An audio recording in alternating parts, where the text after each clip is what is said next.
Alrighty, so I think we're all good here. I think we got audio and everything like that. Alrighty, so hello everyone. I'm Tim from Tim's PC, and I build custom PCs to suit anyone's needs or budget. Also live stream my builds and repairs for transparency and educational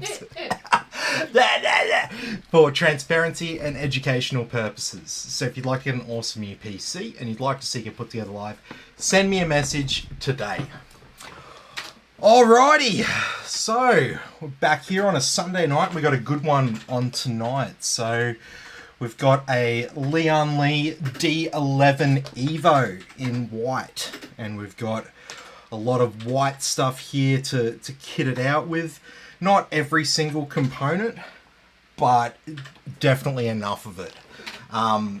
This thing has got basically all best. The only thing it sort of lacks is the 4090.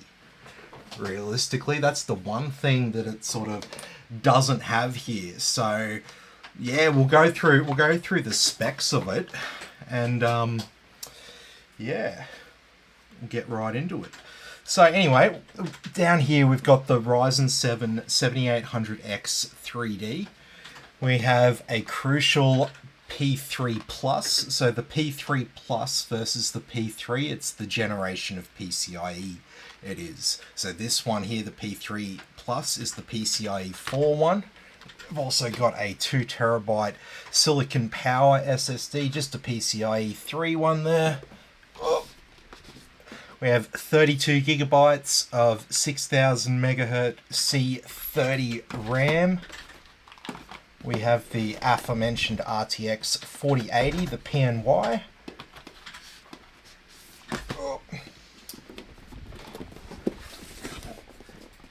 Big chunky power supply. So the Cooler Master, what is it? The MWE Gold V2, 1050 watt. It's 80 plus gold. This unit here has got a 10-year warranty, so it's class leading. I typically like to use the power supplies with like 10-year warranties on them. It's pretty much in line with if you buy, you know, high quality white goods, you know, like you buy a good quality fridge, has a 10-year warranty. Buy a good quality washing machine or something like that, it's probably got a 10-year warranty on it, especially in 2023. So this is sort of like the equivalent tier for the power supply. For a lot of the components, we can't get any more than a 3-year warranty. Some things only have 1 or 2 year warranties. But for the CPU, motherboard, graphics card, those sort of components, you'll find that they'll only have the 3-year. So the other big one is monitors, only have a 3-year warranty. So just watch that one.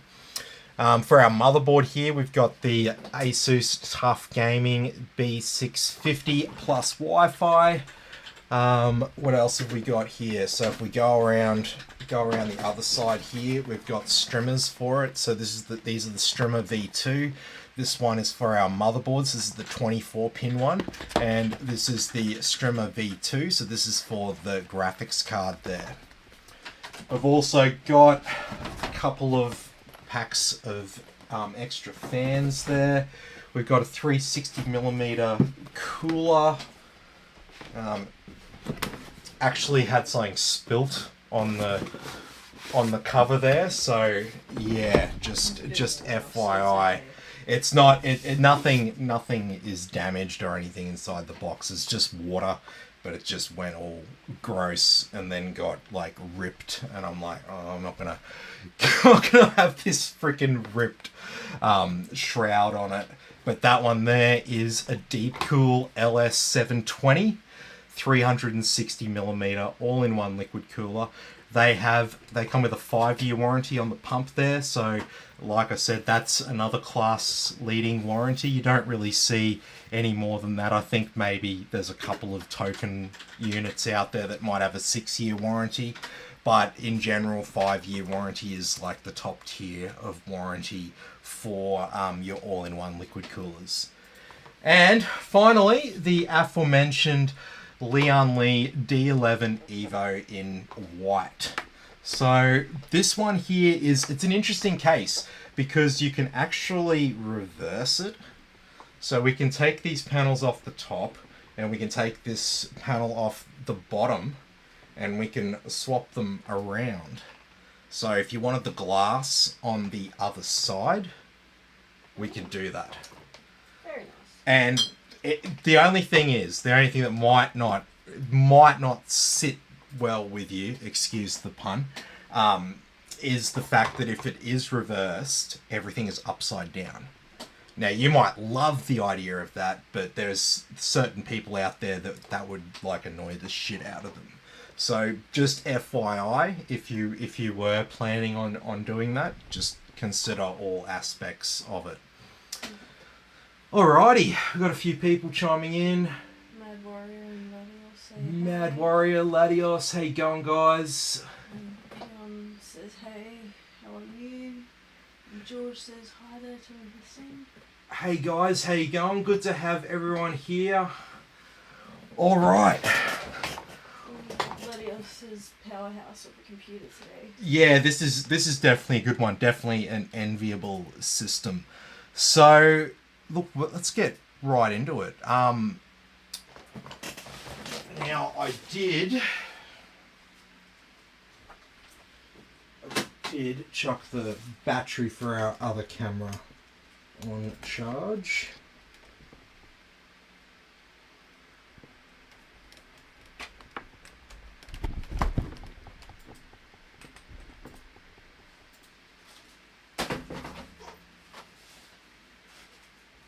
Tripping over a monitor here.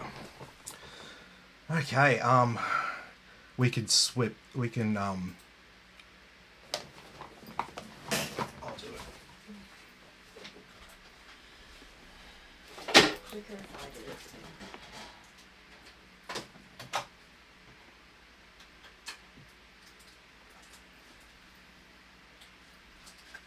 Done? Yeah. Okay, look at my messy cables on it. Why is that happening? No.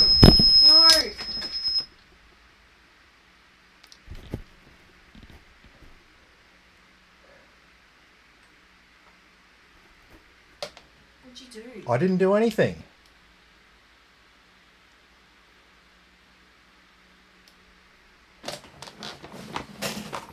Sorry about this, everyone. What the fuck?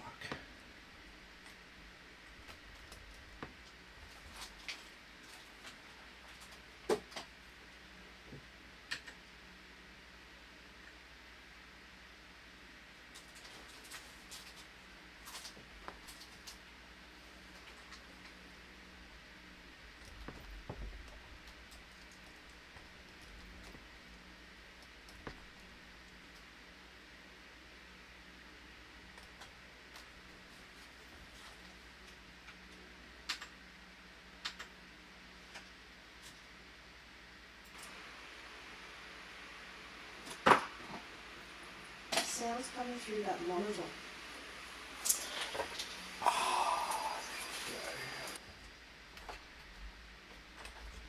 You've swapped the monitors over, that's why. Oh, no way. This is reverb from this other monitor. Yeah.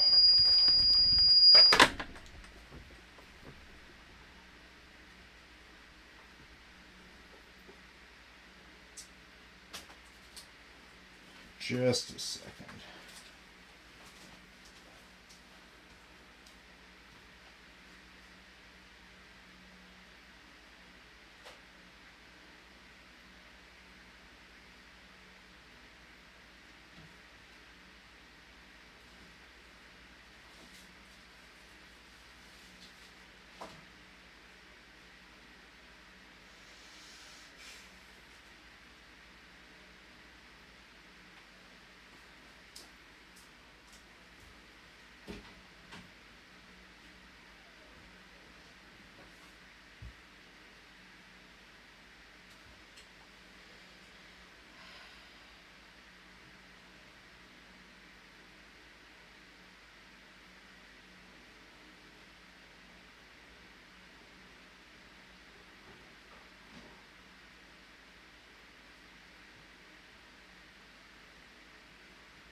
Yo. Nah. Are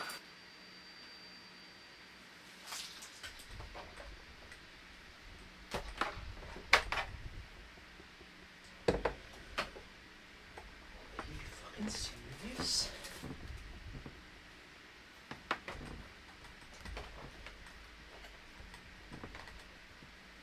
We're really fucking doing this. So this fucking... So I try to do something good and put a smaller monitor on the desk to give us a little bit of extra space here. And the monitor fucking outputs sound and we're getting reverb. And no matter what I fucking do, it won't fucking mute itself. There's no sneaky buttons or anything like that. There's nothing like that.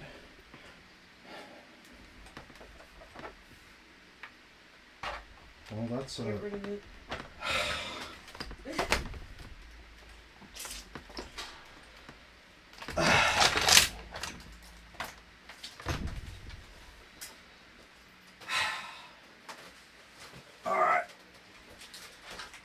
Return of the 32-inch monitor.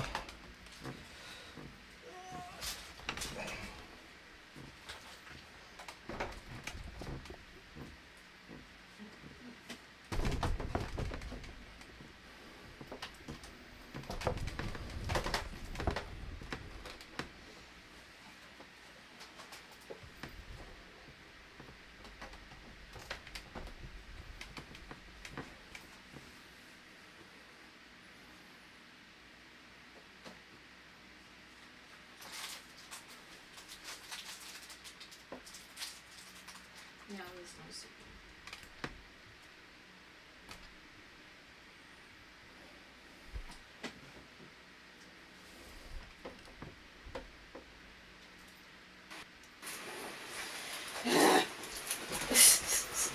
Well, what a pain in the ass that was. I'm so sorry, guys.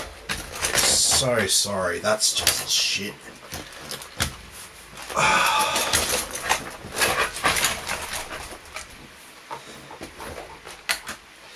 Trying to make more room on this shitty little desk. It's good fun, right? Okay. Now it's like it's focused on everything under the desk.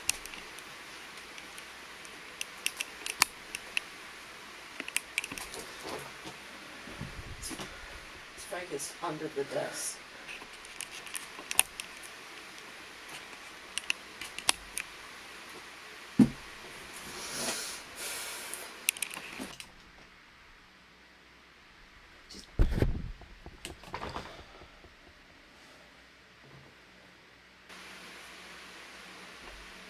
No. Yay. Fucking hell. What else is gonna go wrong? Tim's looking a bit sweaty now. Yeah, I am. Fucking running around. Fucking changing the fucking monitor. No more reverb! Yay! For fuck's sake. You know, next time I'm just not going to do anything.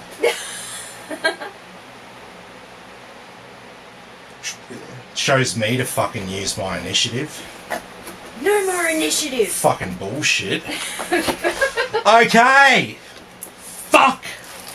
Stop yelling now. Now we can get started. So we get one of these little sort of crappy Wi-Fi antennas. So why do I say it's crappy? So let's just open it up. Because it is? Yeah. It's not really the best. So we just got like a rubber band and some thin anti-static foam there. I mean, that's okay. You could let them off for that. Then you just get this, alright?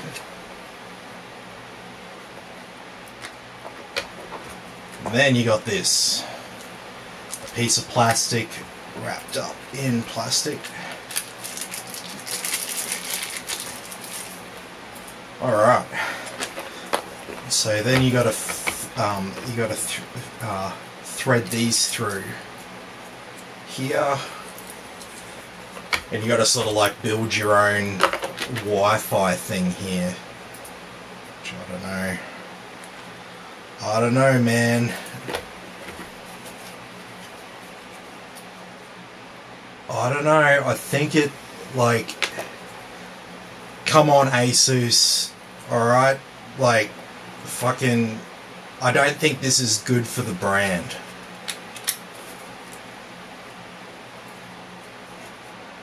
I know enthusiasts like to custom build things, but I'm not sure how many people are going to be too impressed with spending time assembling their Wi-Fi antenna. Anyway, that is the problem there with that. And so Asus do have a more expensive one,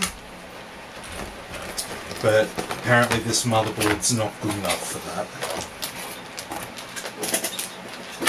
So what else do we get inside the box here? So we get a manual here, user guide. Wow, look at that.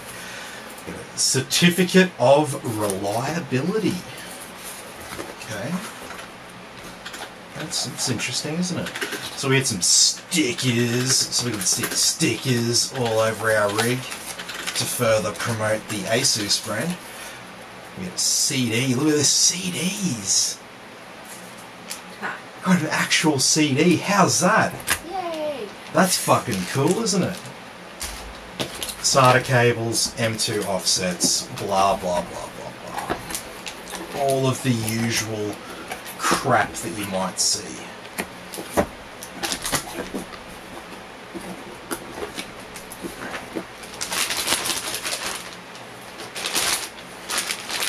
And yeah, I mean, speaking of branding, I don't think it's good branding for me to have fucking problems with my fucking stream. Anyway, so this is our motherboard here. I like the pattern on the M2. Yeah, I mean it certainly looks the part.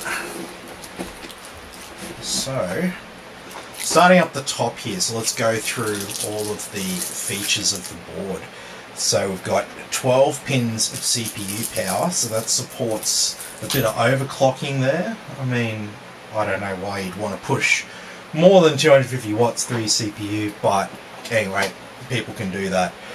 Nice heat sinks here. I've got a comment on this. I really like the heat sinks. So what this pattern does, is it actually increases the surface area from what I can see. Or if it doesn't increase the surface area very much, it will certainly improve airflow. So with these heat sinks here, these are like air-cooled heat sinks. They sort of just get cooled by the flow of air around them. So having good contact between the heat sinks and the air is ideal for them to be sort of working as efficiently as possible.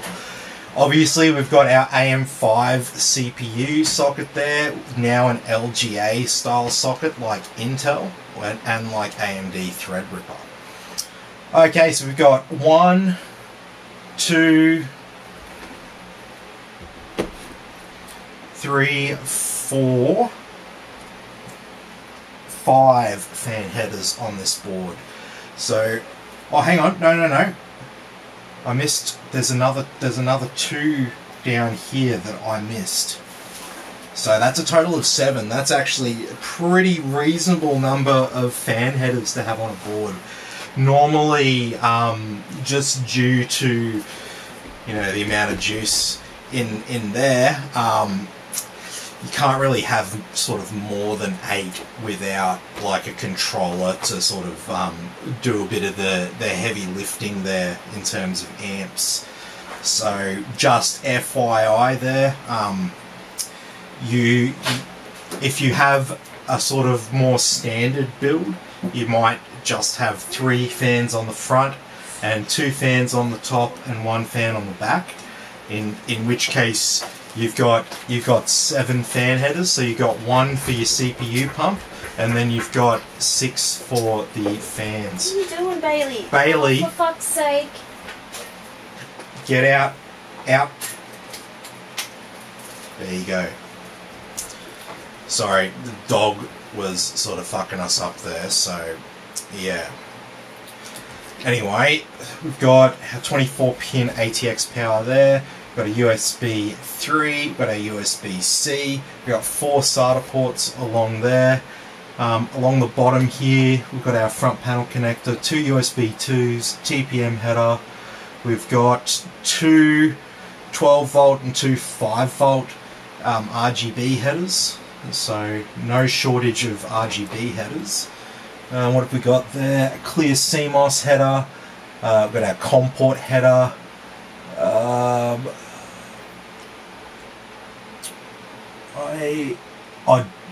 Debug headers, and then our front panel audio there. And so all of our capacitors here, these are our audio capacitors. So it's like having a little sound card sort of baked in to the motherboard there. So we've got our audio outputs on the back of the case there. So let's have a look at our rear I/O. Let me just get that to focus. So around the back here we've got a HDMI and DisplayPort. You won't want to use them in this case. You want to actually plug in to your graphics card. Very important to get that right. We've actually got 2 USB-Cs and 2 USB 3.1s there above. So looks like that USB-C is USB 3.2. This USB-C is USB 3.1, the same as that one and that one. These 4 here are USB 2s. We've also got 2.5 gigabit LAN, Wi-Fi 6 and Bluetooth 5.1 built into the motherboard. And then the only things we haven't talked about is in the center. So we have a total of 3 M2 slots. We have a bit of sticky here over the chipset heatsink. So you definitely want to remove that. Once again, just like the MOSFET and VRM heatsinks, this one here is designed to be air cooled. Yeah. Joe's here. Hey Joe, how you going? So this is Joe's PC here. So sorry I didn't message you there, Joe. I did. Oh, you did. Okay. I was like, I looked at it. I'm like, oh. She's onto it. She's onto it. How's that? All right, and then we've just got our our PCIe slots here. M2 is actually PCIe. It's just a different form factor. That's why they're always together there in the center of the board. So we've got our PCIe X16, and then we've got a X1 here, and this one here is an X4. So, not sure if you can, let's see if you can see, yeah. So, see on this long slot, do you see how it looks like maybe there's some dirt or something like that in it up to there? Can you notice that? So that's actually where the pins are connected. So it's only, even though this slot here is the same length as this slot here, it's only connected X4 of the way along. And fun fact about that, so X4, this is the same as the M2 drives. These are also M2 X4 drives, which is the same as X4 PCIe. It's just a different pin configuration. So just FYI about all that. I'm pretty sure this top slot here will be PCIe 5, so it'll support the new super fast drives. Okay, well that is the Asus TUF Gaming B650-PLUS Wi-Fi motherboard. So pretty good board, pretty good, pretty well balanced features. Not the most expensive, but definitely got it where it counts. Oh, is there a little bit more sticky? Oh, Asus love their sticky. Alright, so there's a little bit of sticky over that. I think that's everything. Yeah, it's not over the M2 drives. Almost expecting it to be under the bolts and it like rips and then you gotta like pull it off. Anyway, let's get started prepping up this board. So,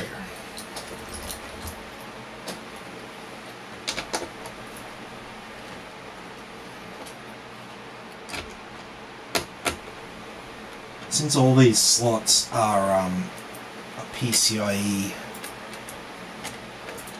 4, we can just go ahead and plug both of our M2 drives in down here. We can leave that PCIe 5 slot up there vacant, and then if Joe ends up getting a super fast SSD, he can just plug it into that top slot and he won't have to take his graphics card out either, because the top slot is above the graphics card. Though you'd probably still be able to get at those two M2 slots down below. They're actually in a very good position. It's actually a very well thought out design. Okay, so around here we've got some sticky that we need to remove. So we got these heat sinks here, these thermal pads as they're known.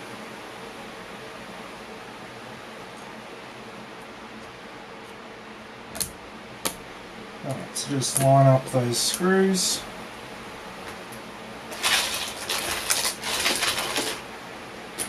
Oh, that poor doggy.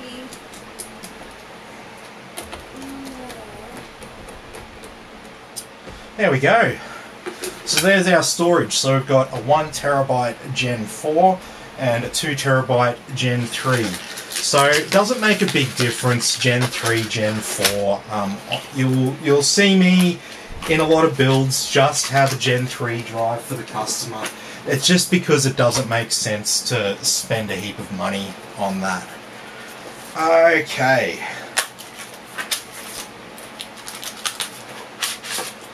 So here's our RAM. So we've got our Adata XPG 6000 MHz CL30 RAM. So that's bloody awesome.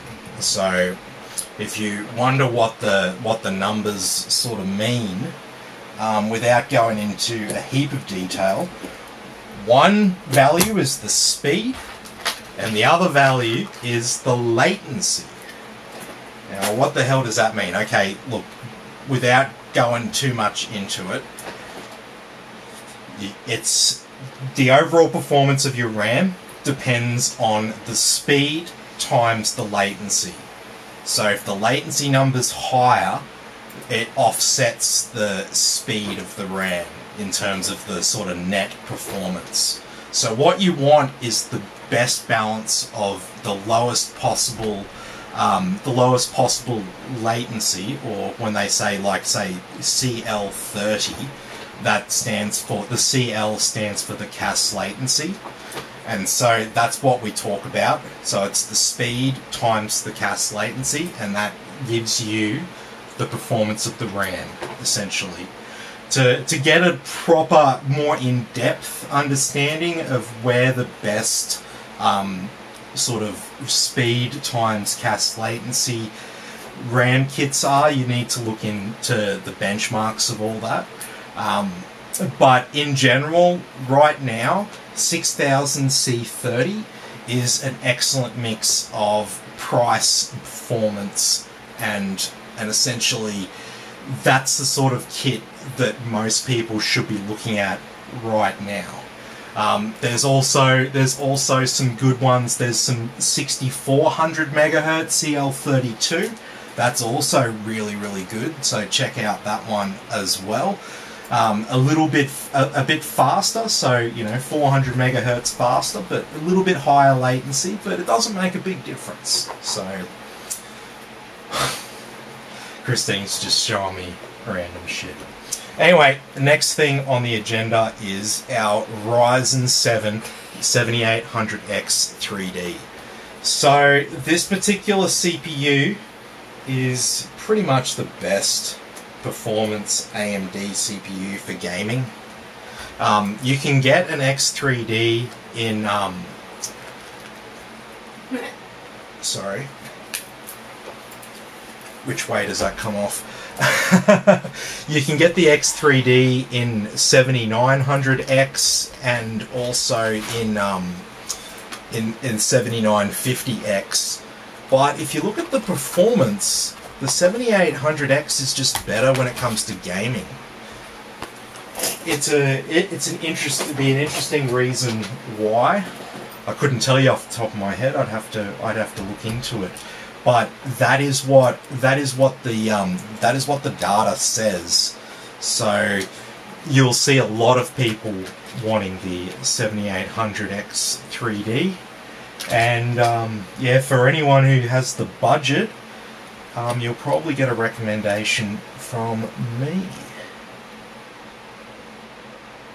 And so I'm not a fanboy, right? As soon as Intel or AMD release a new CPU that's like better than the other ones from times gone past, I just swap over to that one for my recommendation for that customer who has a high enough budget to support it.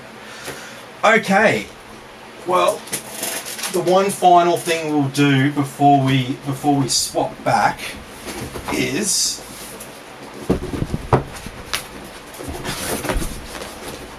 let us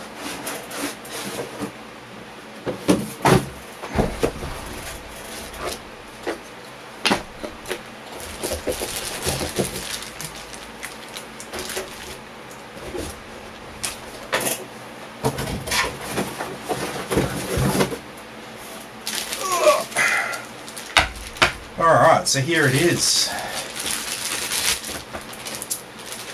So as you can see, it's a factory sealed unit there.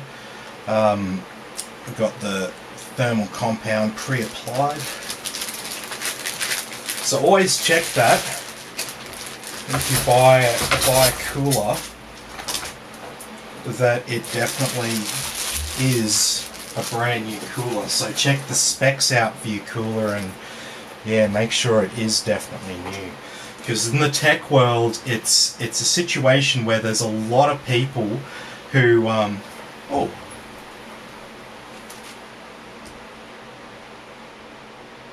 there's a thing slightly.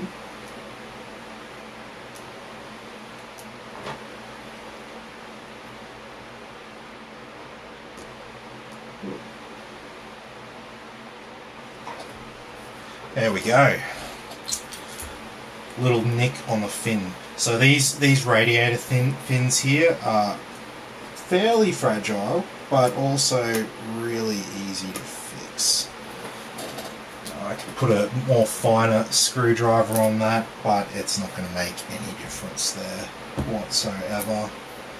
But yes, just remember that when you're looking at the radiator, you should be able to get airflow around all the fins there.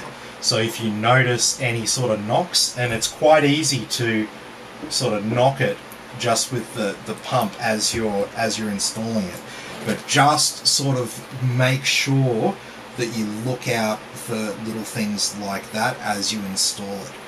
There's another one just slightly in the corner there. You can barely see it, but yeah, like I said, just check over that, just sort of bend it back into place. Alrighty, so Deepcool LS720 here comes with these fans here. So these are sort of like the modern style of fans. They've just got these connectors that sort of plug in. It's like daisy chainable. So it does make life a little bit easier, but it's, yeah, it can be a little bit of a head fuck. All right, and we've got an extra fan here just one of these same ones. It's got a different sticker on the front because it didn't come with an AIO. It's come out of a 3-pack of these fans, but they are, look on the back, they are the same. The only difference is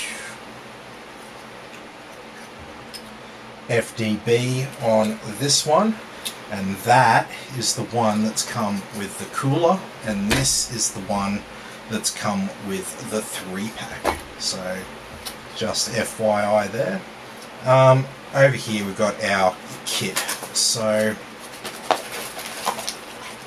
it's pretty straightforward. So that's the Intel backplate. We don't need that. We will need AMD. We will not need Intel.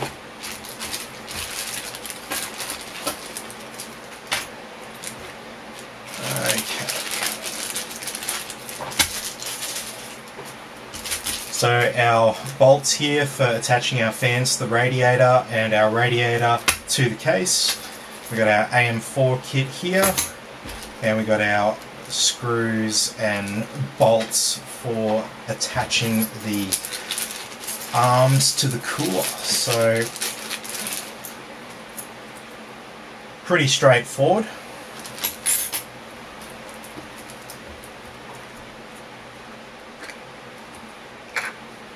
And you can put them on whichever way you want. So I will we'll just consider how this will be in the case, and that'll be fine with that orientation.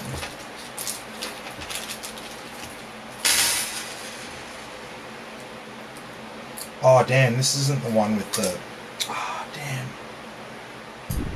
So there's a version of this cooler. It is actually a slightly different one, but it's from the same group of coolers that got released.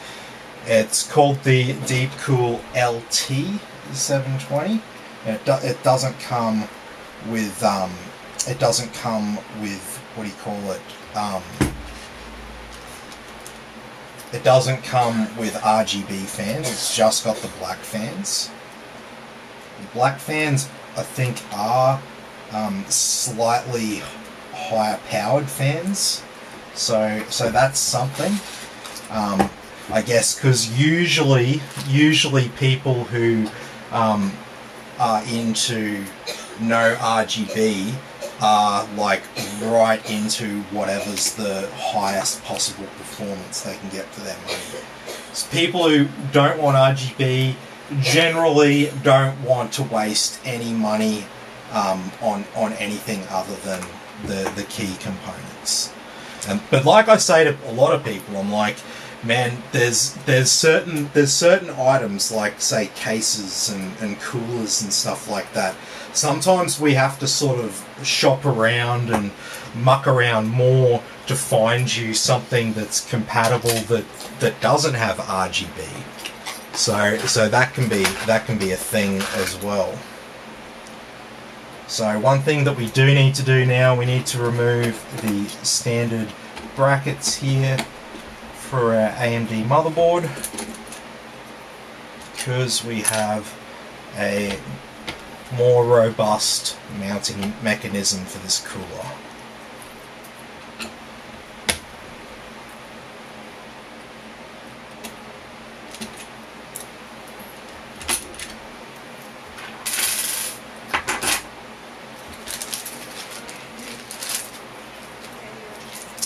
So it's these bolts here,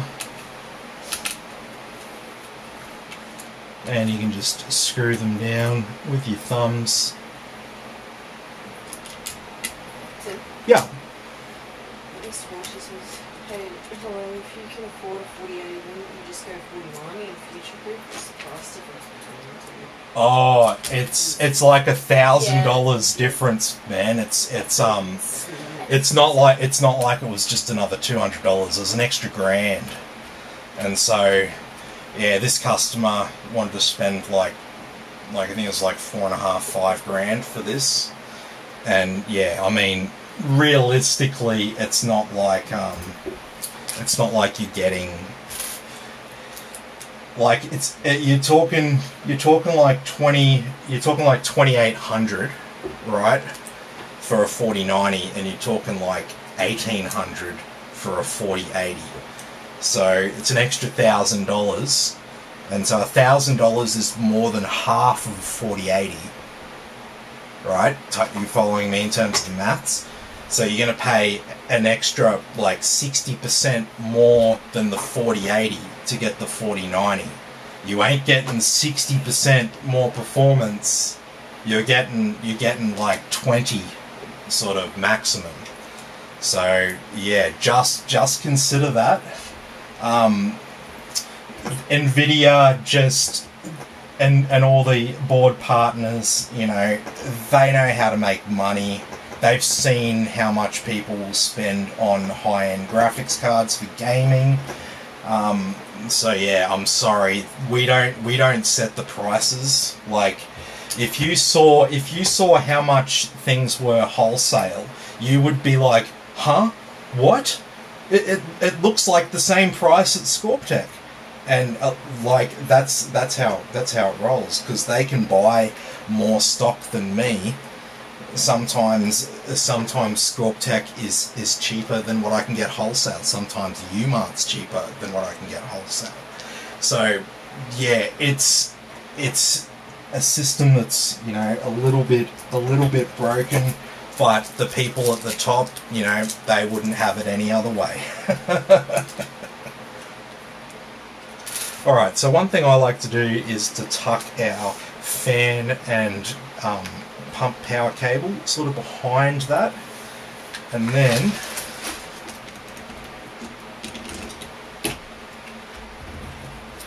it sort of conceals those cables a little bit better.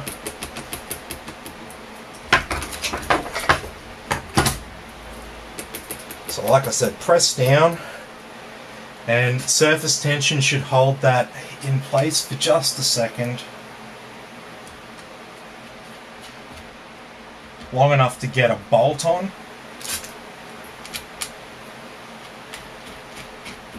And so look, you don't have to get out the torque wrench, but you do want to at least put some sort of plan in place on what you're going to do to make sure that you've got nice even mounting pressure on it.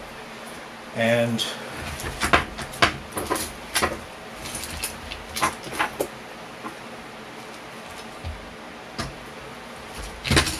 oh, what's happened? The bolt's rolled away. Oh no.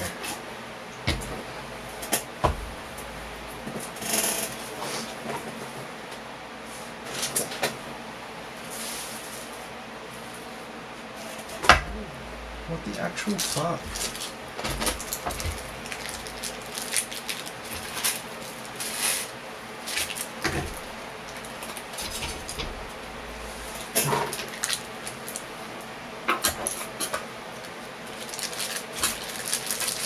Yeah.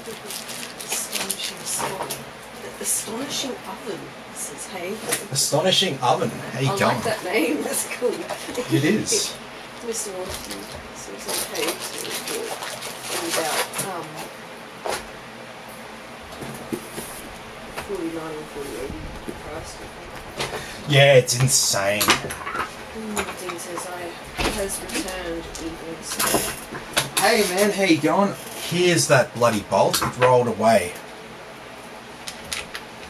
Doesn't like. Yeah, I know. All right. So what my sort of system is, I just sort of lightly turn them with my fingers, and then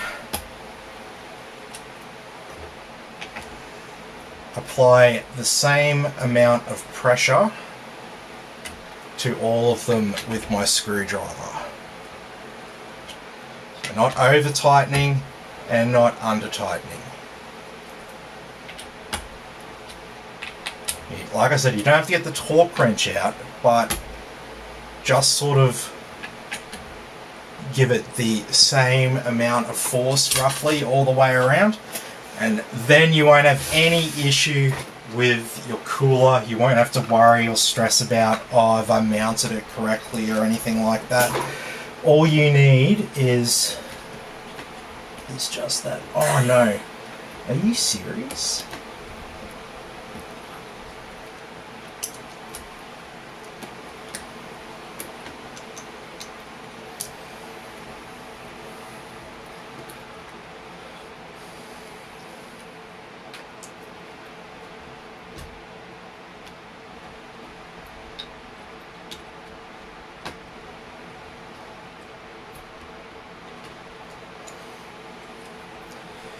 Okay, so just sort of route those cables. I mean, they're copper cables, so they bend, sort of bend it around what you want, and it will roughly hold it in place. Now, as for the radiator, it's going to be like this, or no, sorry, it's going to be like this in our case, because we've got a rear fan there. So we want our cables down this end of the radiator.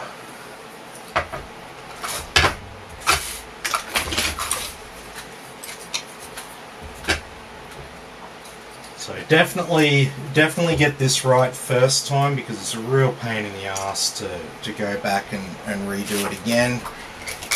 Trust me, I've done it plenty of times, because when you do this for a living, you're definitely going to make some mistakes, especially when you do it at night time when you're like kind of tired, you know, after like being awake all day and stuff. See, I don't drink, so that makes me a little bit more open when it comes to doing this at night.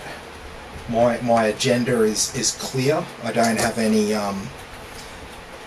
don't have to have any you know, kind of nights out or you know, night on the runs or something like that. I don't have to account for that, but I do have to account for being tired, because I'm just naturally tired at night like most other humans.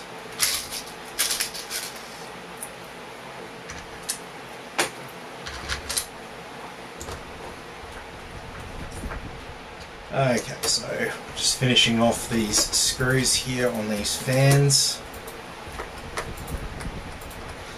And so obviously our radiator is going to be mounted to the top, and that will allow for heat to be exhausted directly out of the case from the CPU. So in the day of high-powered graphics cards, it's a good thing to mount your radiator to the top of your case. Okay? And some people are like, oh, but my room gets really hot, blah, blah, blah, blah, blah. Like, the alternative is your system runs hot and just becomes this big heat box in your room. It's like having a giant heater on. So really, you want the airflow at pretty much any cost. Okay, so all we've got to do is build up a chain here.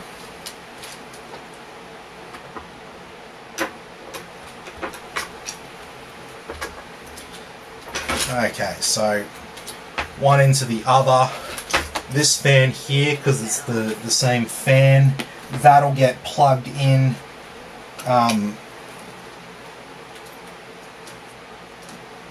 actually, that'll get plugged in down this way.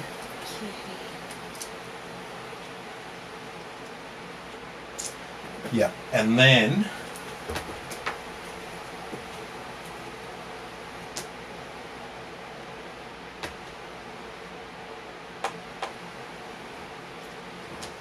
we might feed directly to that fan.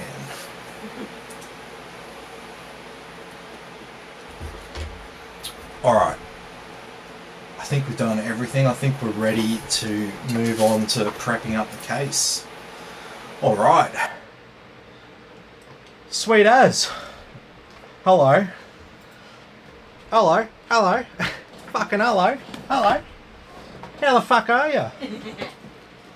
Fucking Chopper Reed here.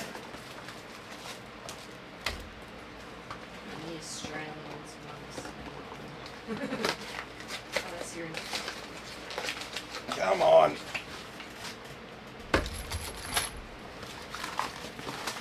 Yes, a little bit of water got on that fan box there. If you couldn't tell from the way I was able to rip it open. Okay, and so these are our extra white fans. So unfortunately, we couldn't get any more of the deep cool ones. So we've got to use some Thermaltake ones. However, that's no big deal because yeah, they're white, and we're not going to see any of the black cables. It's all going to be tied in together. And so basically these fans here will get mounted 3 on the bottom and 3 on the side there. Our strimmer cables here. Do you want to move back to the no, sorry, the other HDMI port? Just so we don't forget the blue one. Yeah, I know. So these ones here, the strimmers, they'll be done at the end. Power supply. Power supply is one of the last things we do in a D11 build. Okay, so here's our case. I'm going to lie down our graphics card there so you can see it a little bit better. So yeah, this is it. There's always a whole heap of sticky all over it. You get a little warning label there telling you to make sure that you peel off the sticky on both sides. Don't leave it on. Yeah, it's really... You may want to, but just don't. Yeah. You're gonna regret it eventually. It looks murky. I know a heap of guys who have like a mum who's like Chinese. She like grew up in China and stuff like that, and they live over in Australia now, and they're full-blooded Australians, but they have a mother who is from China, and they get really they know anyone in that situation will know exactly what I mean.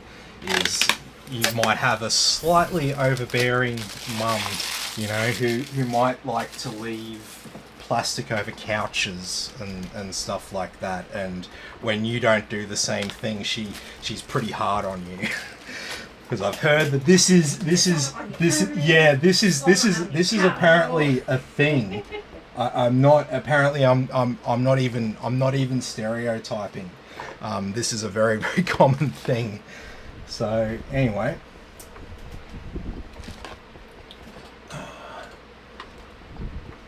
so we've got a couple of bolts here that hold these panels in place. So just take them off. And then finally, our back panel. Nothing sort of holding that in place. Okay, so around the back here, so we're not done yet. We've still got more stuff to take off. So we've got this panel right here.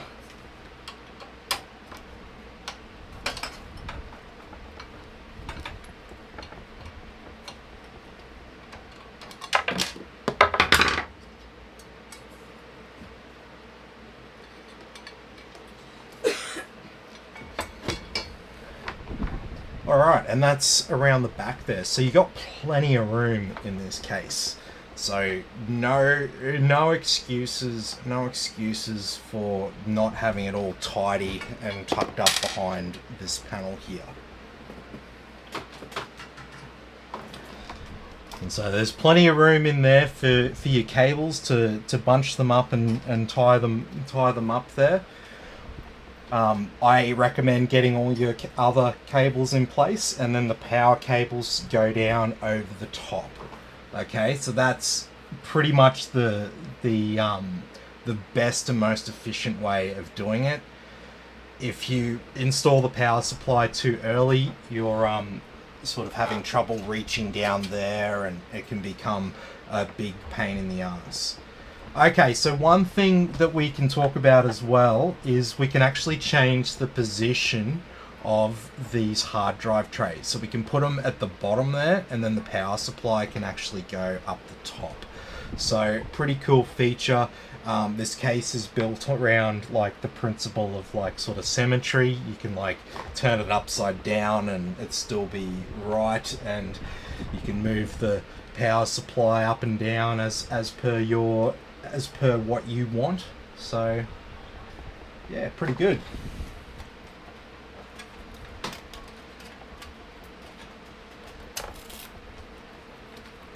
Alright, so you will need to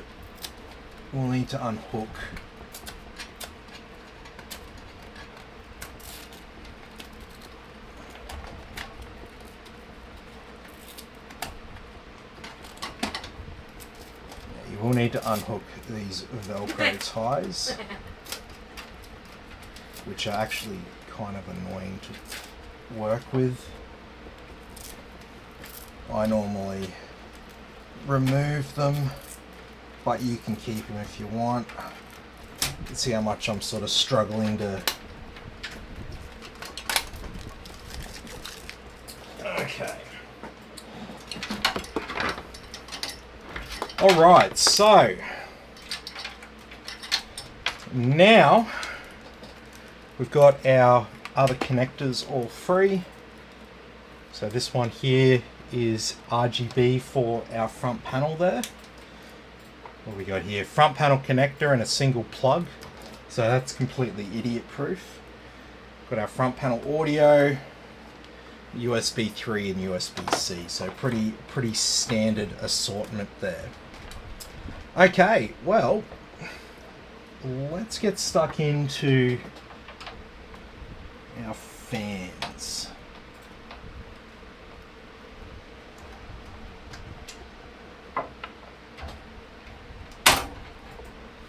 Okay, so this is the bracket that they give you. I don't know, man.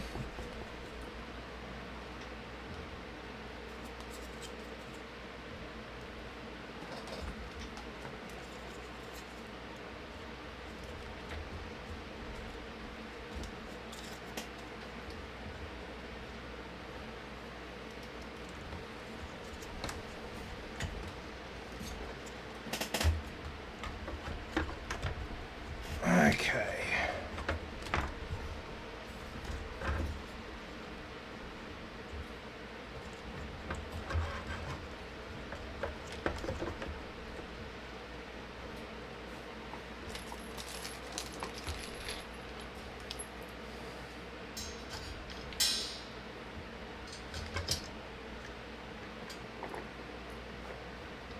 What am I doing?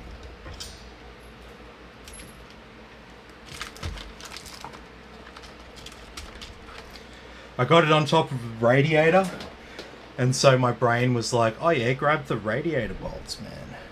You're on top of a radiator.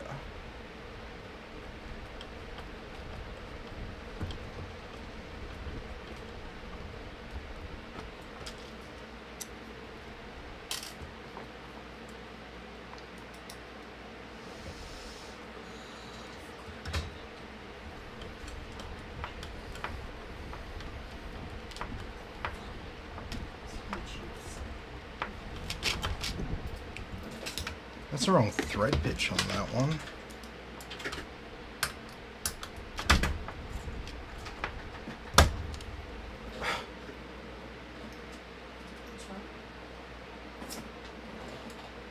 I'm missing one of my good screwdrivers.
Alright, sorry about that.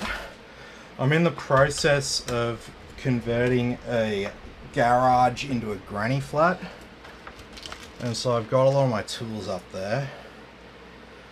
But I do have 4 of this screwdriver in my hand right now. So I should always be able to find... At least one. yeah, there should always be at least one around. But no, 2 of them were in the shed. Don't know where the other 2 are.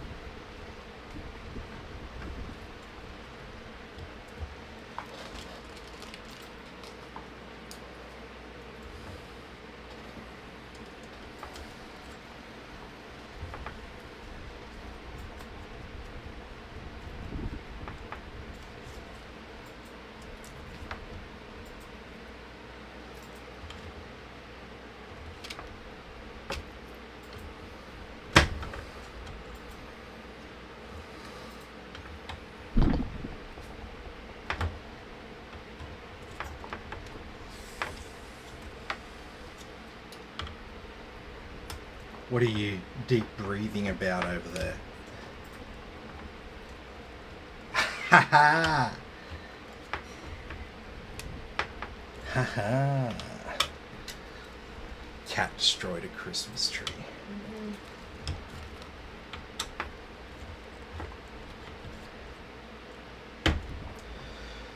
So apparently this bracket makes it easier to do this. I don't know, man. Does it look like I'm having an easy time doing this?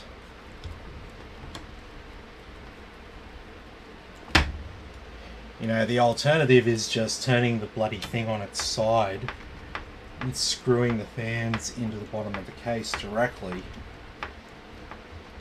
But hey, I mean, can't just do things directly.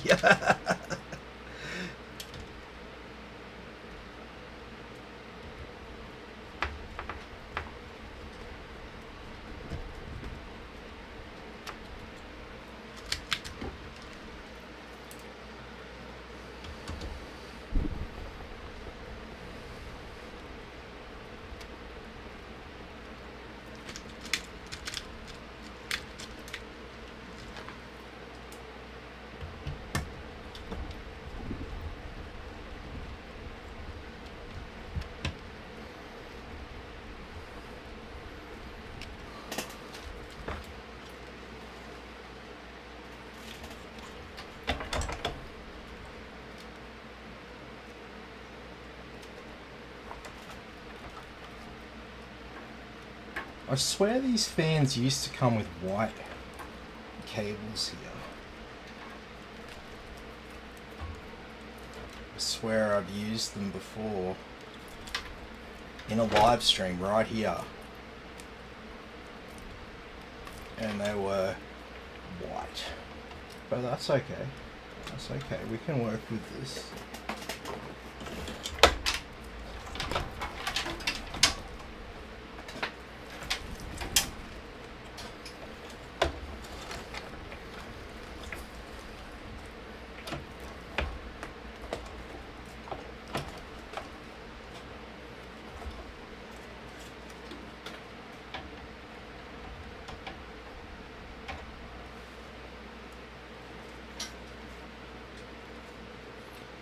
Oh no.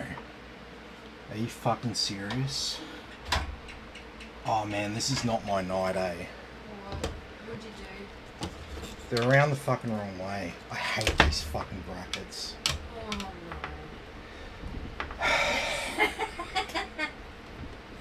Shoot me now. Shoot me now. Yeah, this will make it easier to build. Yeah, real fucking easy.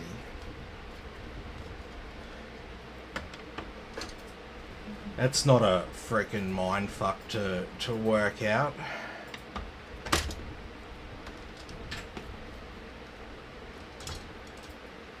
See, at least if you just screw them into the bottom of the case, you can't really make this mistake.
I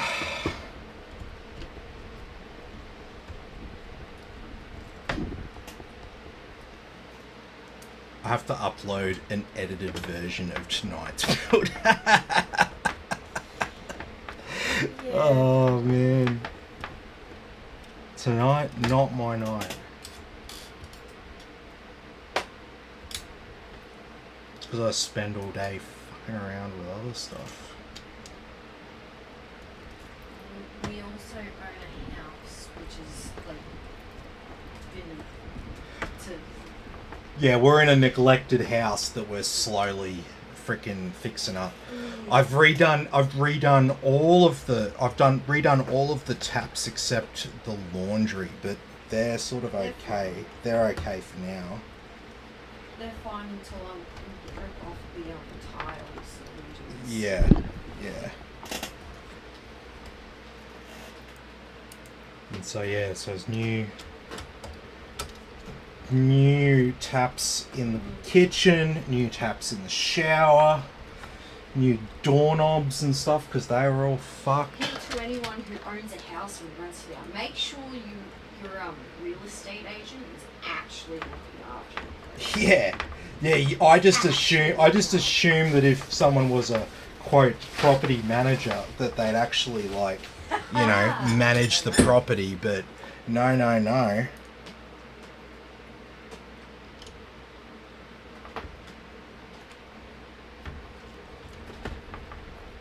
And yes, while I'm not the kind of person to talk trash about another Queensland business in my area, in my local area, but believe me, I tell all my friends, okay? And if the conversation ever comes up with a stranger, I tell them about it. So I'm not sort of going out of my way.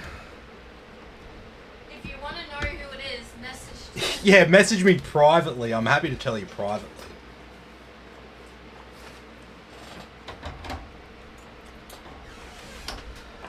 Okay.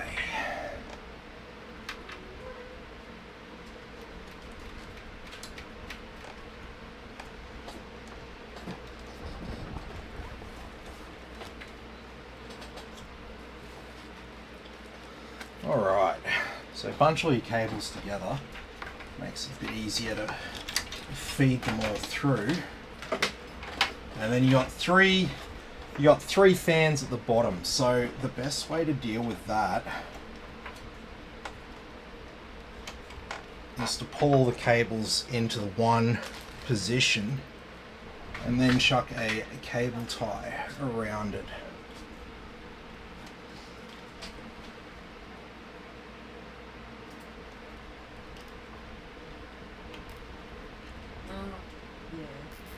Jack also don't have you seen the height 70 touch? Yes. Insane case. How good is the new height? It is pretty cool. You know, don't believe the height. Hey. Hey, I like the 80s. That song's from the 80s, right? I don't know. I like the 80s. I was born in the 80s.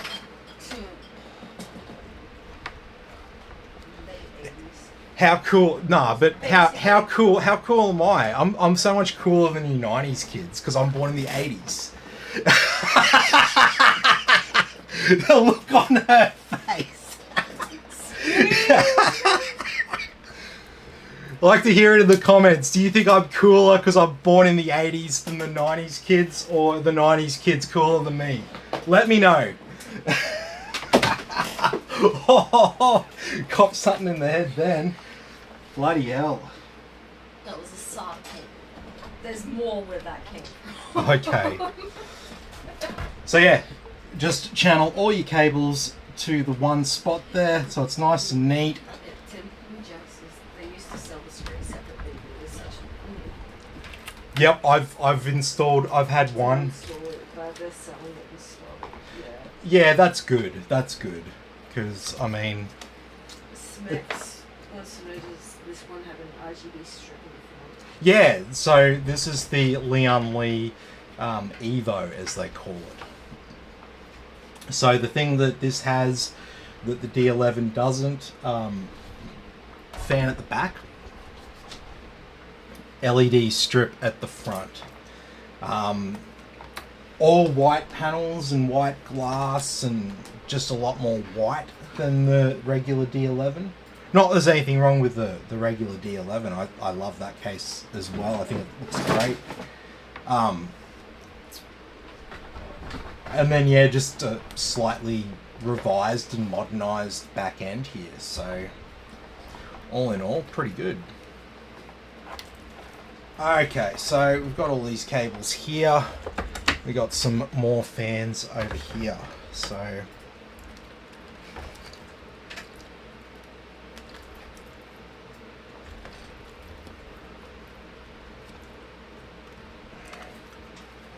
okay, so these ones are going on the fan on the wall there. So just be aware of a couple of things that you might like to do when it comes to mounting these fans on the wall.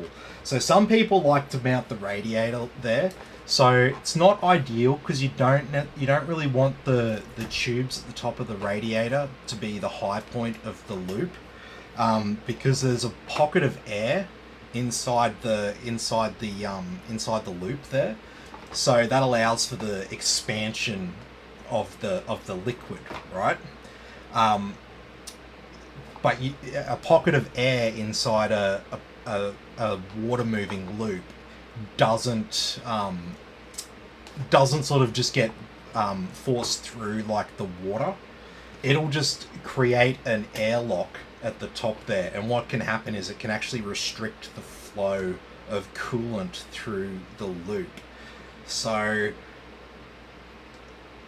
various designs are worse and better than others in that situation, but you really can't go wrong if you mount the radiator to the roof, because the pipes there are not going to be at the high point of the loop. The high point's going to be all along the top, and yeah, not gonna cause any problems there in terms of constricted flow or anything like that.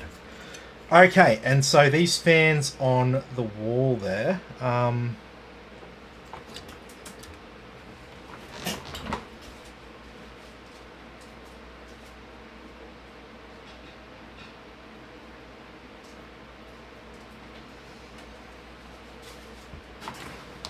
so one thing you want to do when you mount the fans on the wall, we don't want to see any skanky cables off to the side there. That just makes it look, you know, a little bit on the shit side. So what we're going to do, there's a slight little crack there, but I'm just going to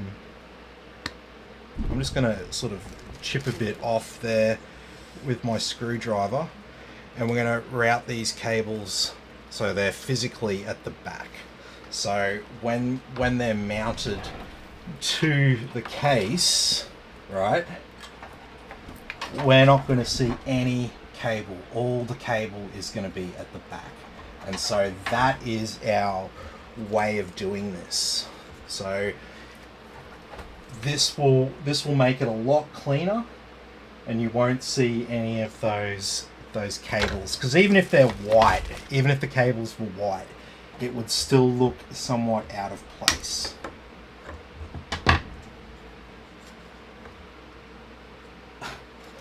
There's a little tiny bit of plastic in there, but that's okay. So once again, we will move these cables out the back directly, so we're not going to see any of those cables. And once again, with our final fan, make sure you don't cut any of the cables there. Even if you just cut one, it's still enough to completely fuck it. Not completely, I guess. I mean, I could fix it if I wanted to, but it's just a lot of stuffing around. Okay, so So, yeah. I was supposed to meet you yesterday. How much do you think the 59 would be in the market? Oh. That's a big question. How long is a piece of string, you might ask? Actually,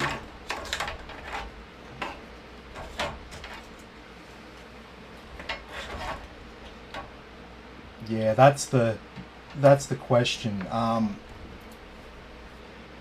look, if we assume that the trend set with you know, the 2080 Ti versus the GTX 1080, and then the 3090 versus the 2080 Ti, and then the 4090 versus the 3090, and then you could make an assumption about what the 5090 is going to be.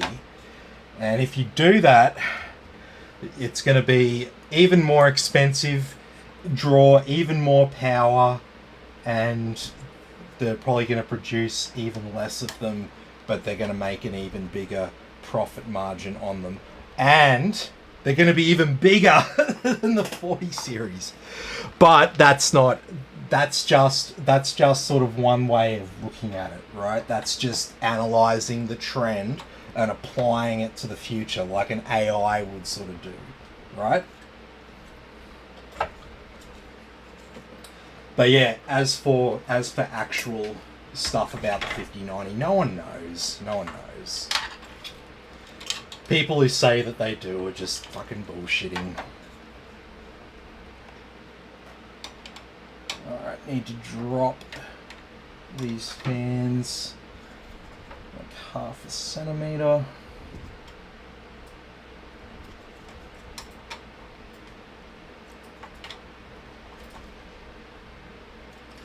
There we go.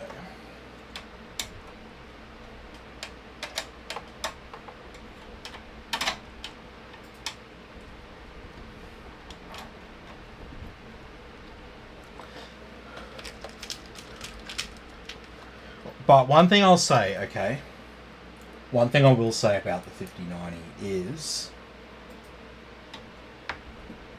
I do reckon they'll drop it next year.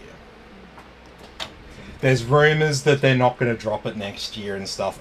Honestly, my thoughts, the sales manager in me is going, nah, fuck off, that's bullshit. They say that it's not dropping next year because they want everyone to still buy a 4090. That's what that's about. They're still going to drop the 5090 next year, because what if Radeon drops the RX 8000 series with no reply from... It's not going to happen, guys. Let's be real.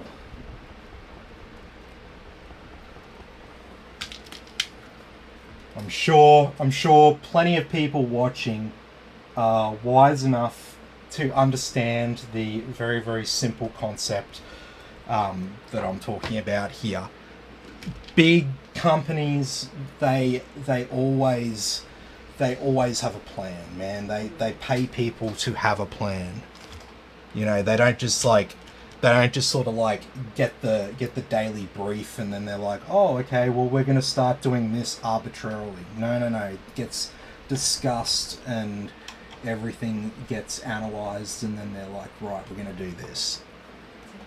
They don't care about you. They don't care about making it cheaper for gamers. Any of that shit. That's just not what these companies care about. Yeah.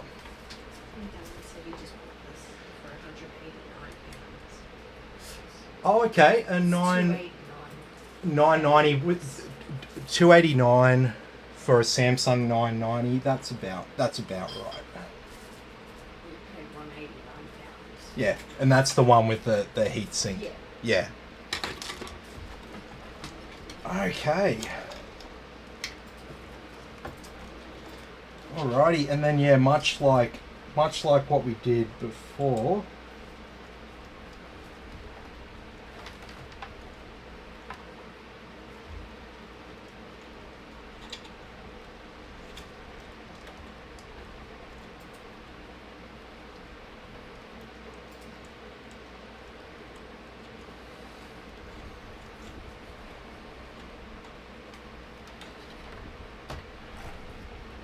So just like we did with our fans at the bottom, we'll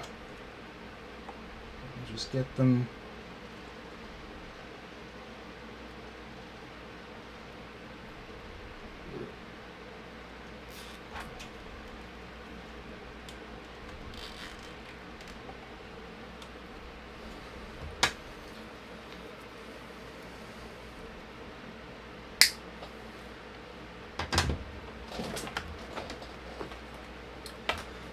okay.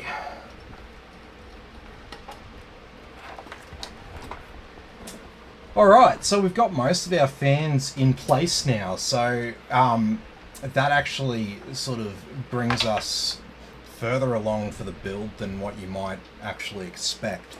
So next on the agenda is we're gonna get the board in the case, and we're gonna get the radiator mounted to the top. So very important part of the build. So we lay it down.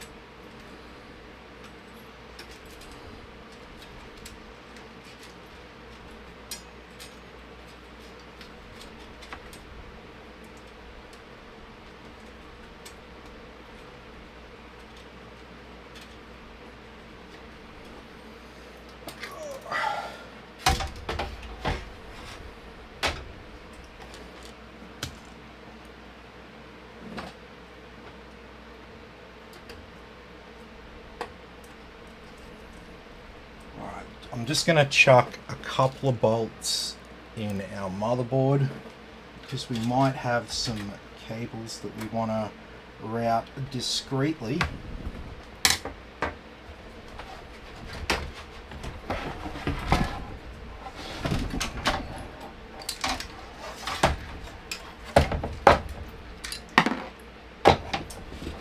Okay.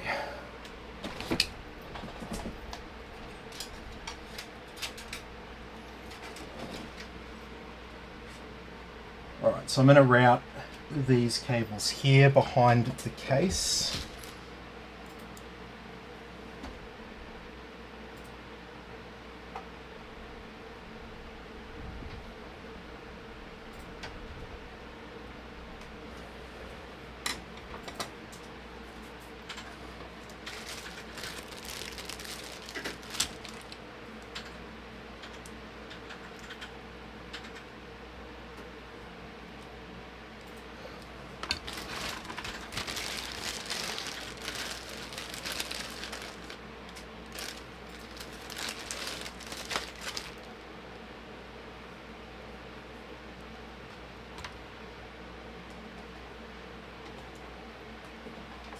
Yeah.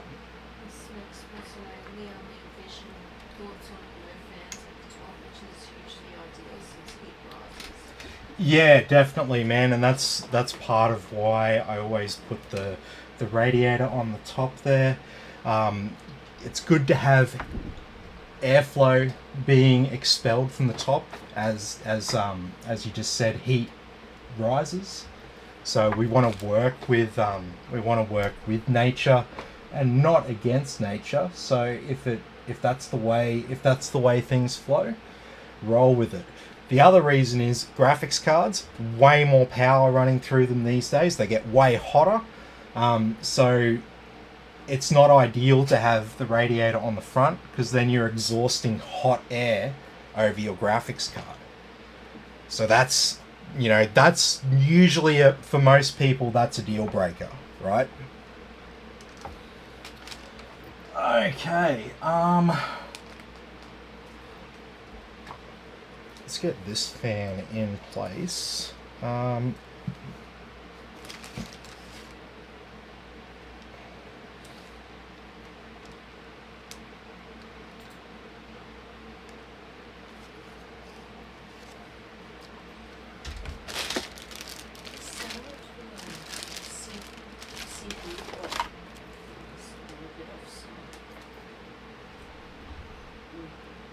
Oh, the mirror. Oh, yeah. Oh, Yeah. you can actually turn it. It's actually... Yeah, and you can take the whole thing out. I knew you could take it out. Yeah, you can have it whichever way. I think this is the correct way, because it's that logo there. It looks like random lines, but it's actually a D and a C. But the D and the C are missing one side. Yeah. If that makes sense.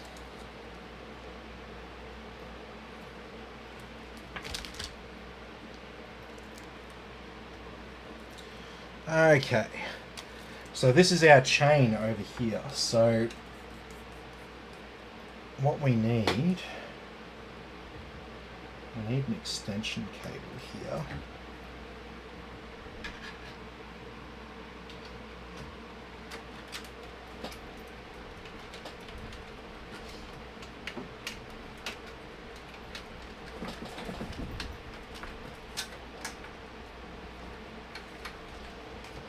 Okay.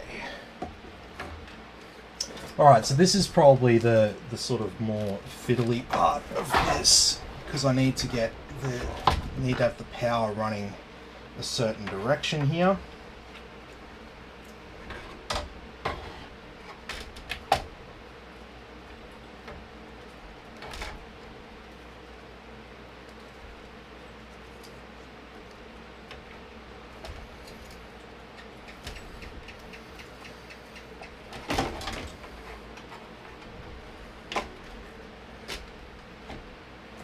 Okay. So like I said, this is the most fiddly part, but it's easier to... do I have any...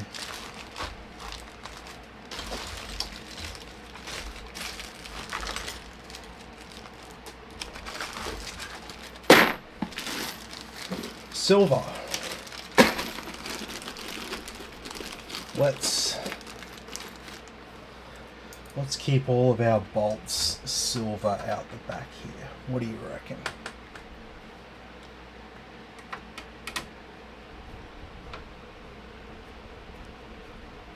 A nice touch. Sometimes it's the little things, right? That's what they say, apparently. I don't know, I'm a bit pragmatic. If it's little, I know it's little.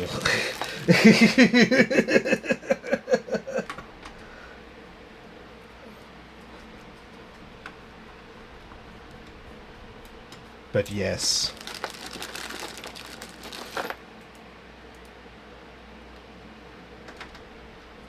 Huh, that's not the right sort of bolt.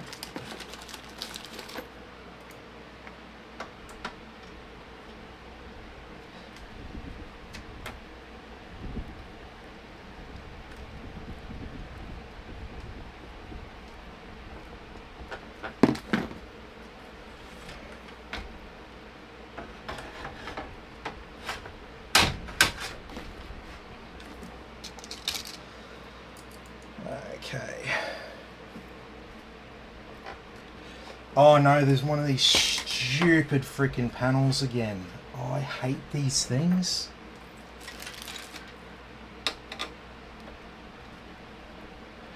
They really don't make things easier.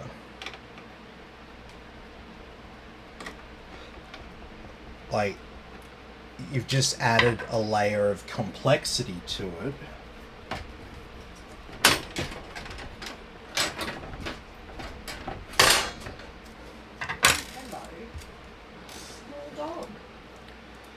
And complexity isn't always good, right? Sometimes complexity is bad.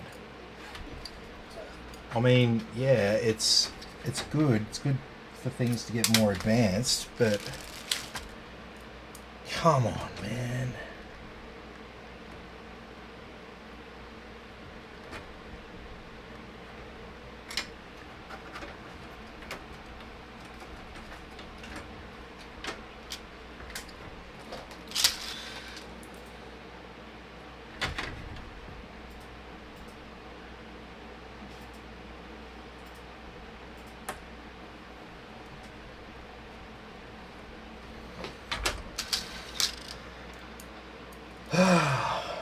assembly there.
Bending some cables in place there.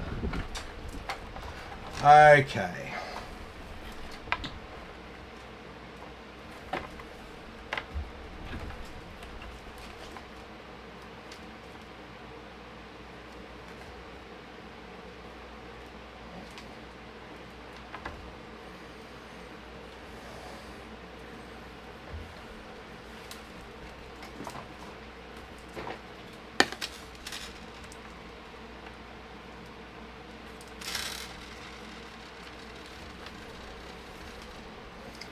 Okay, so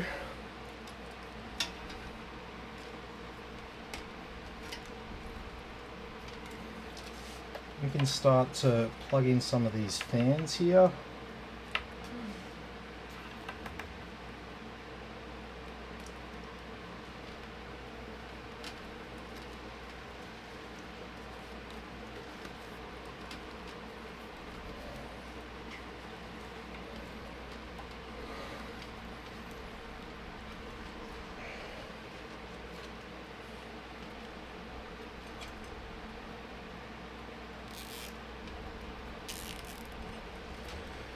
Okay, so there's our fans, our fan power plugged in for our 3 at the bottom.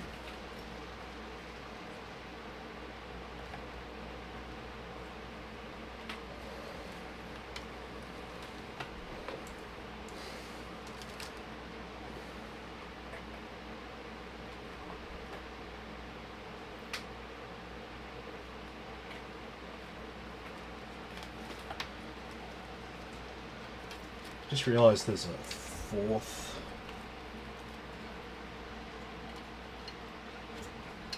cable on this splitter.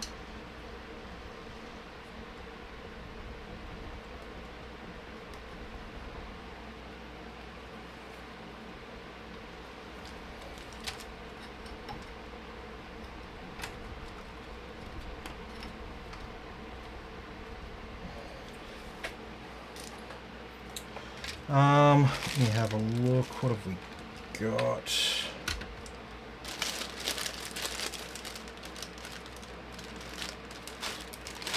There we go.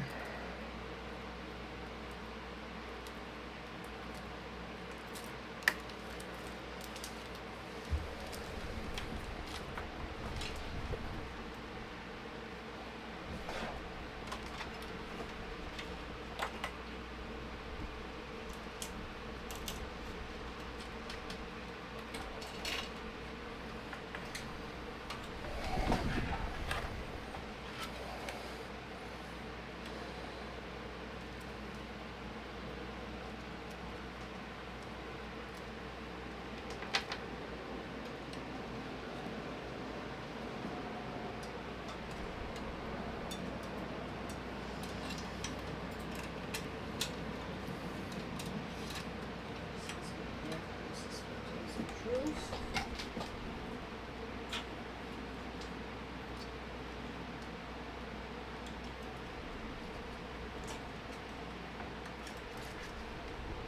It's kind of cool living underneath the ramp bar. Then they have sending out the jets out and they fly like basically just off a fucking tree line. Okay, so this is for all of our 4 fans and our pump, or not our pump, but the RGB on the pump.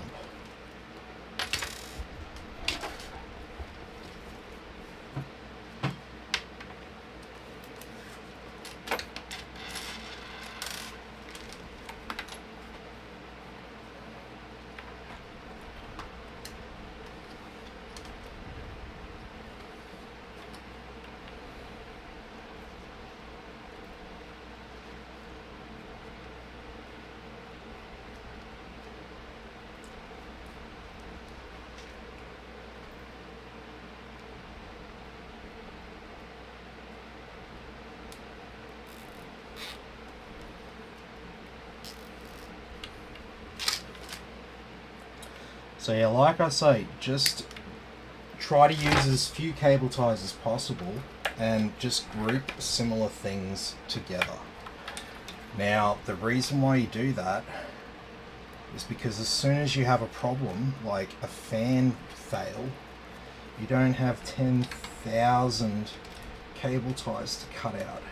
The more cable ties you have to cut out, the more likely it is that you cut a cable and add a lot of grief to your afternoon or whatever.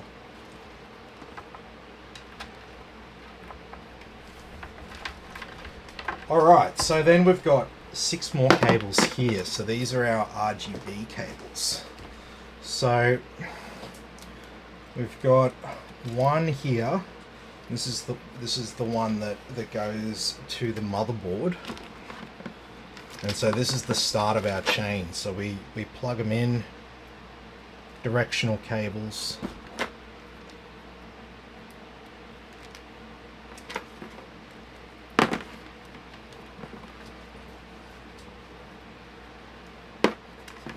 Oh.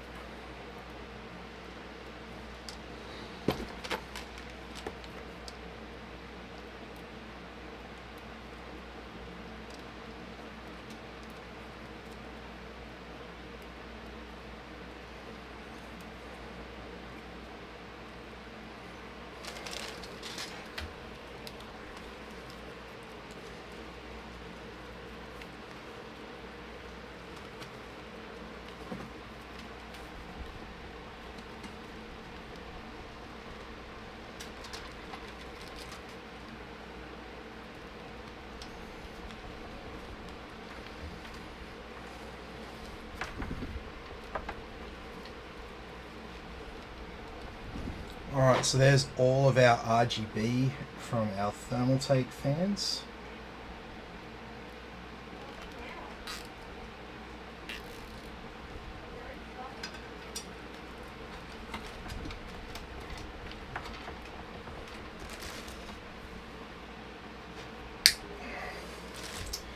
Okay.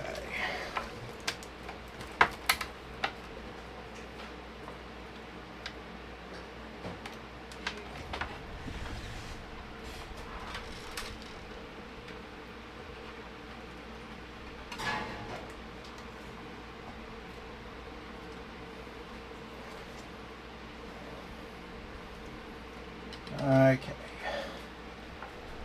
so they can all be hooked in from down there, and now we've got this one here. So this is for our deep cool fans.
Okay, so over here we've just got a little daisy chainable header, and that can be for this guy right here.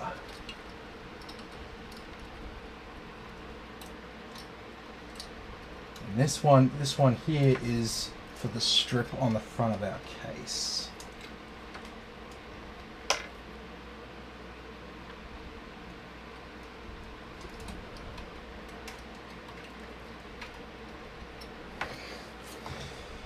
Okay, so that is all of our RGB and our fans hooked up.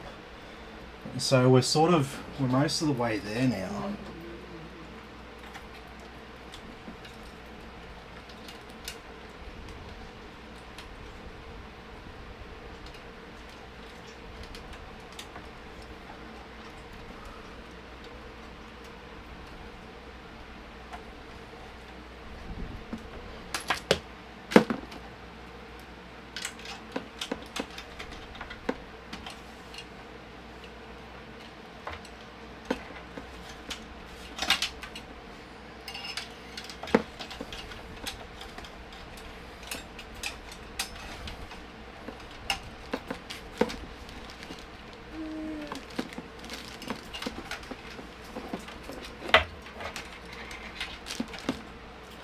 All right.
Okay, so there's our USB 3 and USB-C.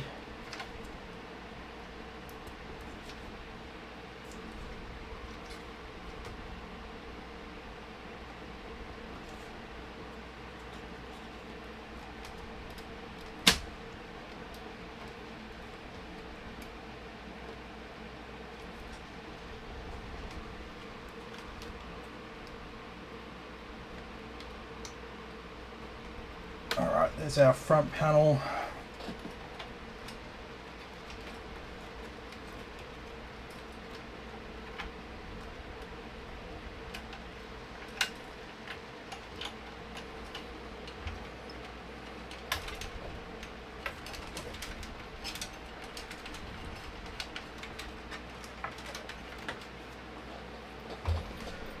Alright, we are definitely coming along now. Alright, so we've just got two SATA ports, SATA connectors to hook up, and our graphics card. Oh, and our streamers. Don't forget the streamers.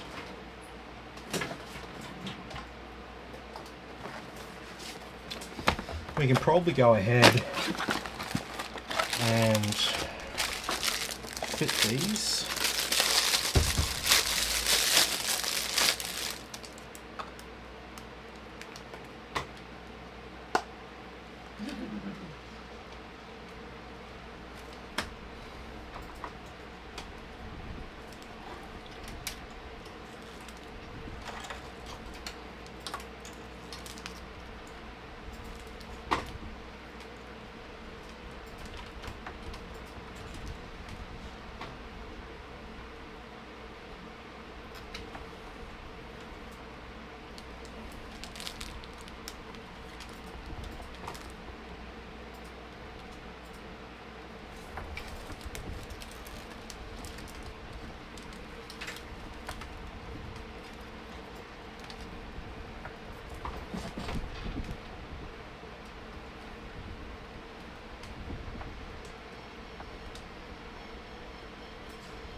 You really don't like those birds, do you? They're stupid. The most stupid sounds, and why would you make a nest on the ground? Like, seriously? You're a bird. You can fly, make them in the tree. Like other normal birds. She doesn't like the, what are they called? Plovers, the masked. Masked lacewings. Yeah. Yes. Us Australians, we know them as the plover, the most stupid bird.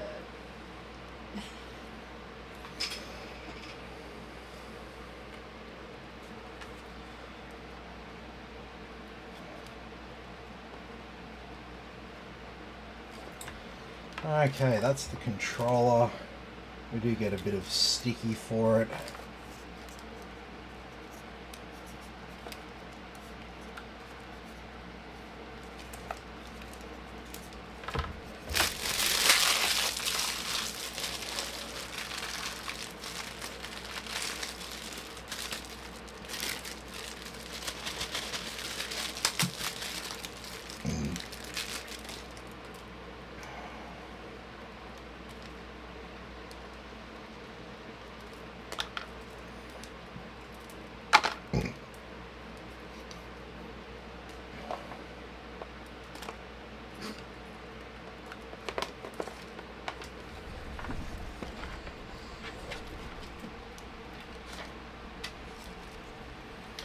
So our Lian controller connects with a USB 2.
Yep. Thanks, mate.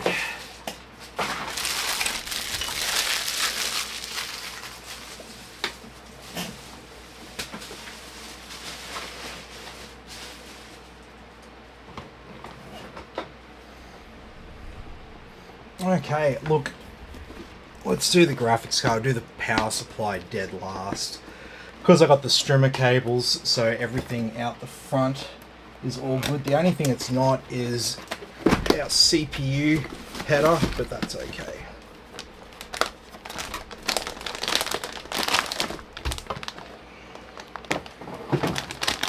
Alrighty, so this chunky boy is our 4080. It is a triple slot monster.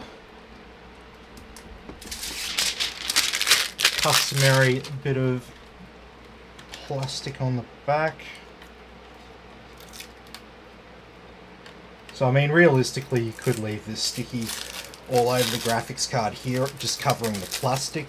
The plastic's, a bit of extra plastic on the plastic doesn't make any difference.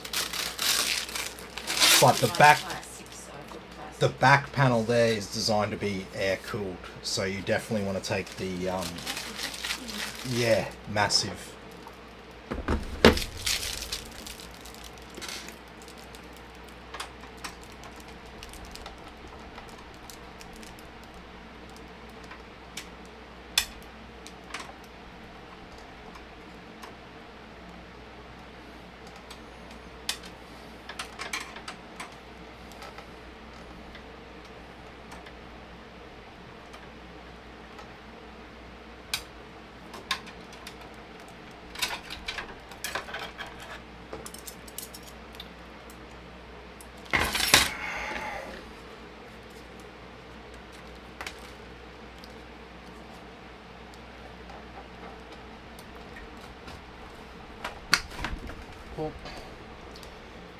pinched myself.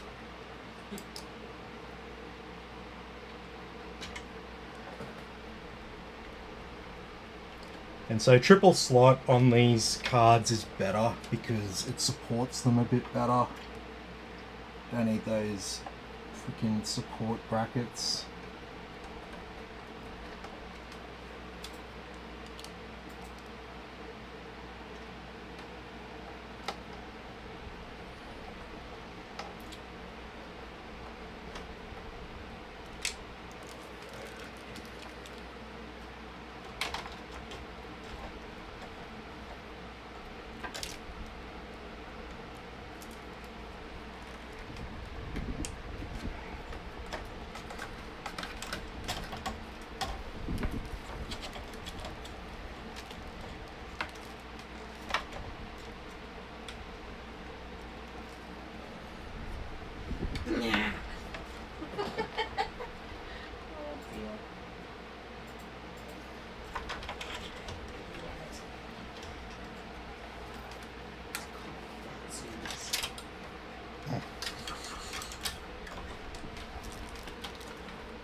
Alrighty, I'm just changing.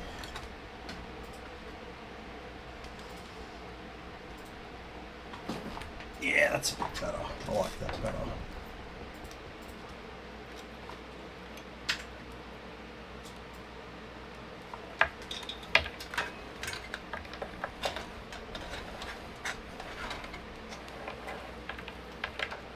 Still not enough room to mount that.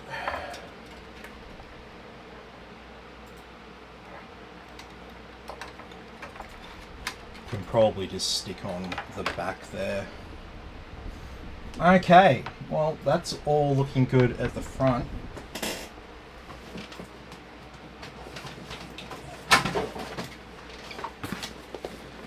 Alright, so power supply time. So here it is, our Cooler Master 1050.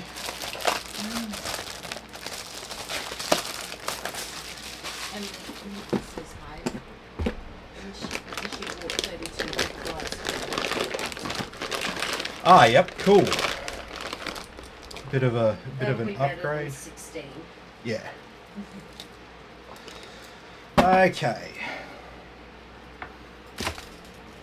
So we've got our 12 plus 4 pin cable.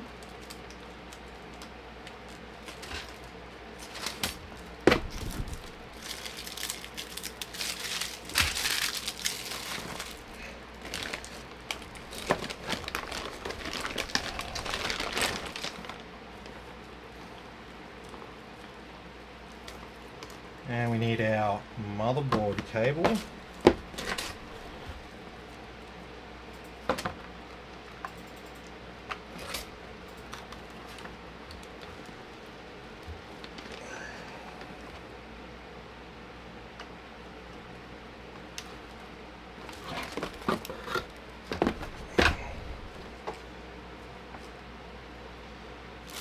Don't need that.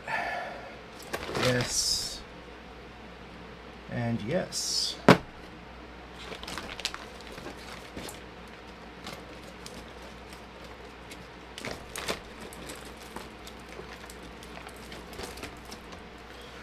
And one of these.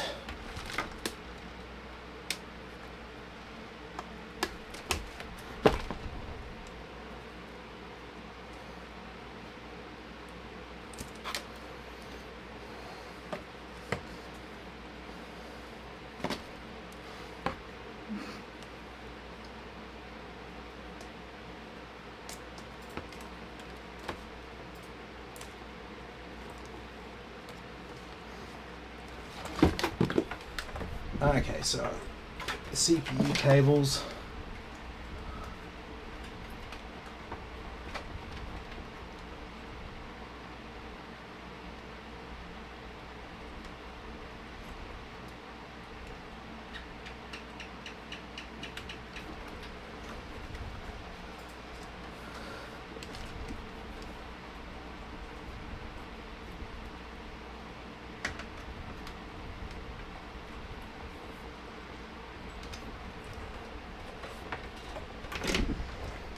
Okay.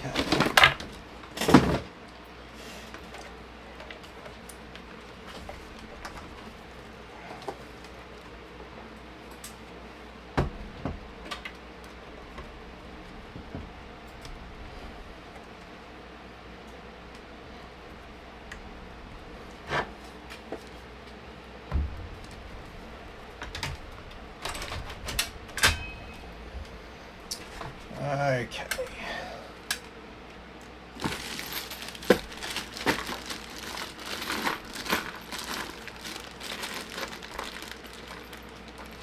All right, we'll keep going with our silver bolt thing.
All right, so yeah, like I said, put your power cables down over the top of everything. That's the best way to do it.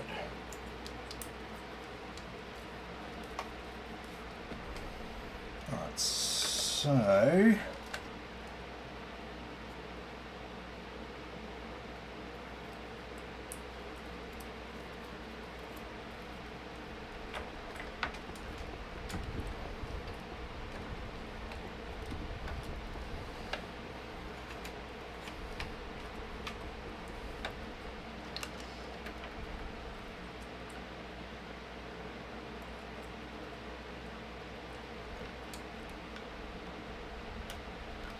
okay, solder for the front of the case.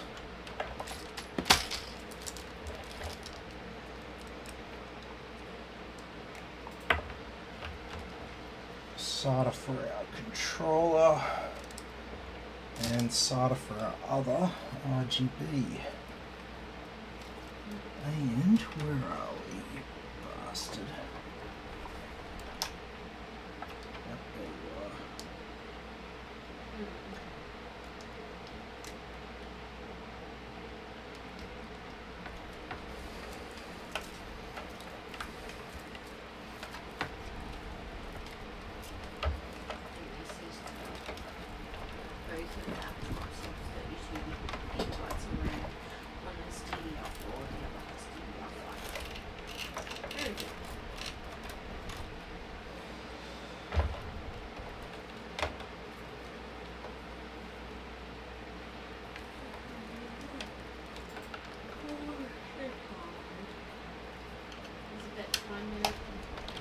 Yeah, nearly.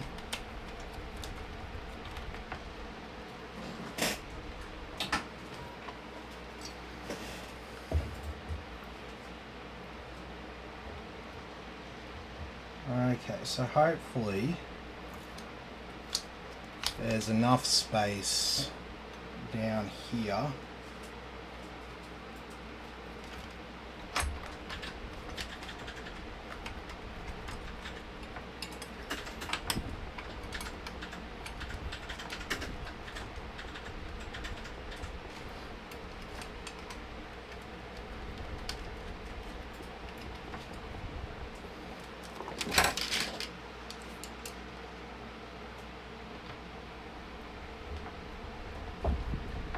Okay.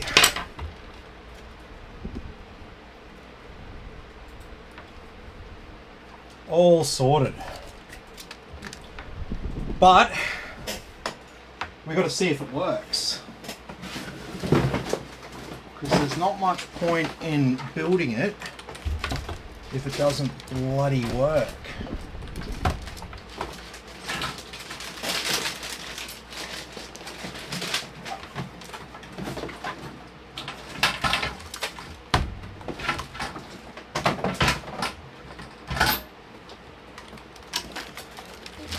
I know, right? How much noise do you need to make? Lots. Noise is my thing. Oh, noticed.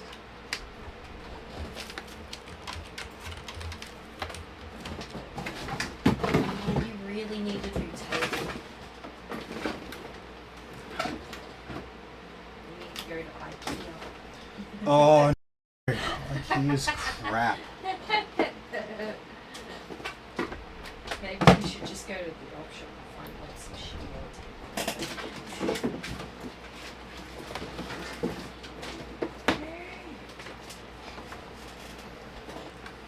Do you want to grab a BIOS for this? No.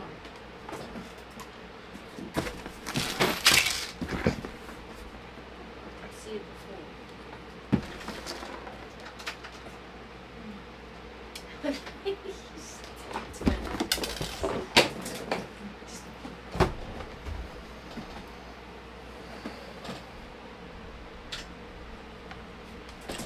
All right.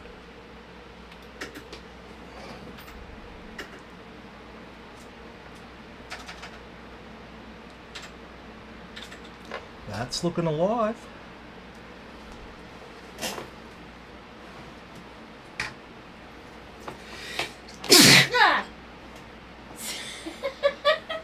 So easy to scare her.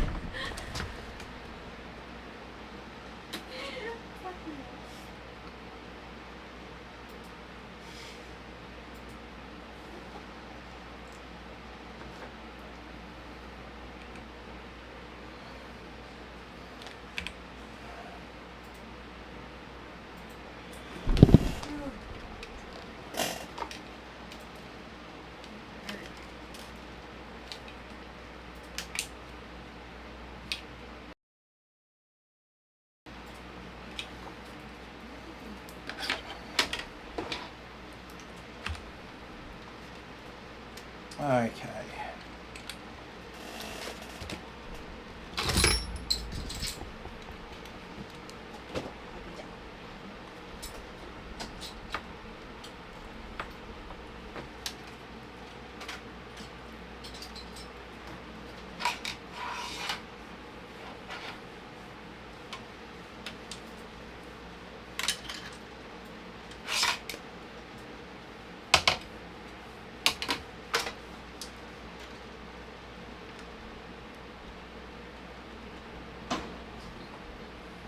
What was that? I don't know. Do you want to have a look?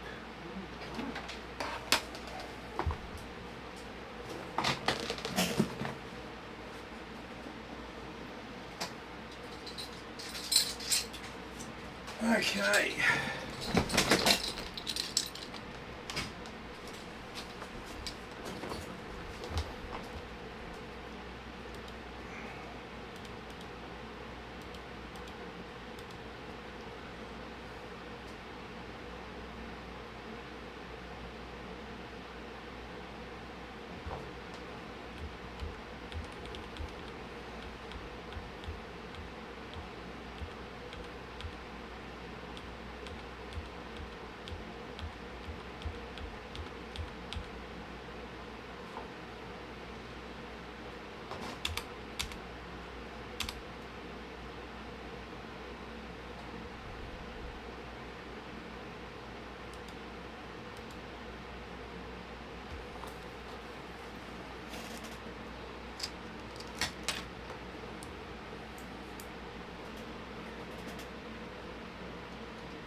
Sounded like something hit the ladder.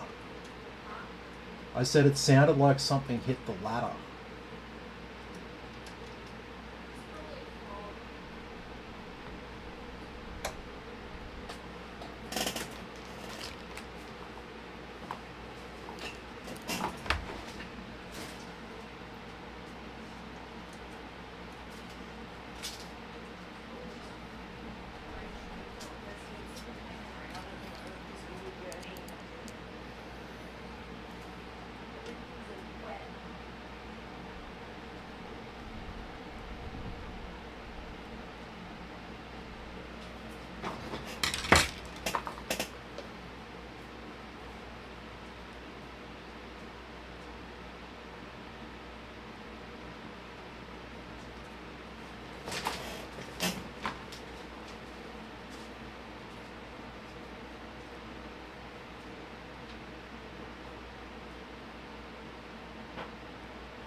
Okay, sorry about that. So let's enable our Expo.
Oh, yeah.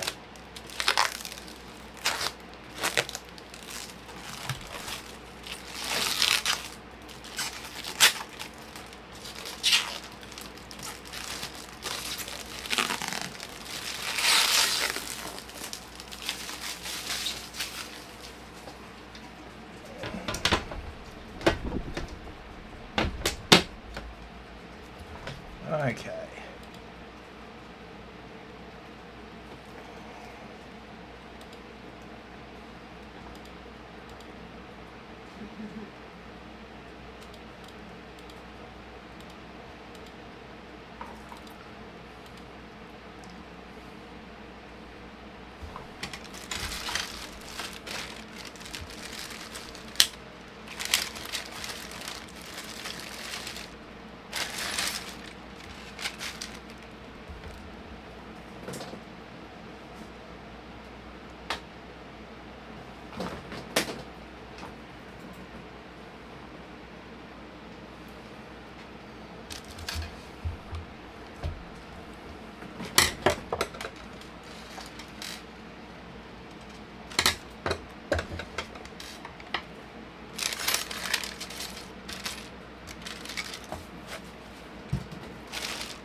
GTA 6 looks mad.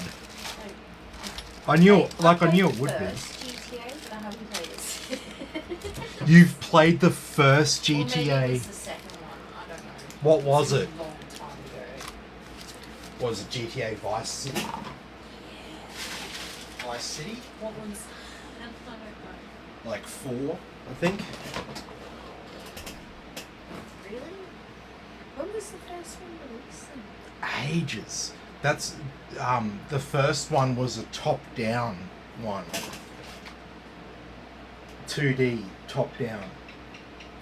Like 11, 12? Nah. You would have been like 5 or 6 when the first one came out. Oh,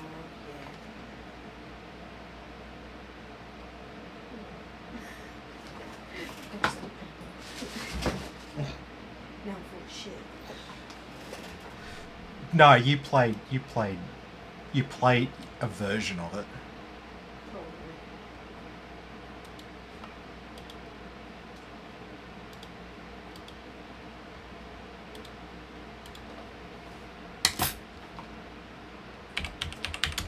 So nice.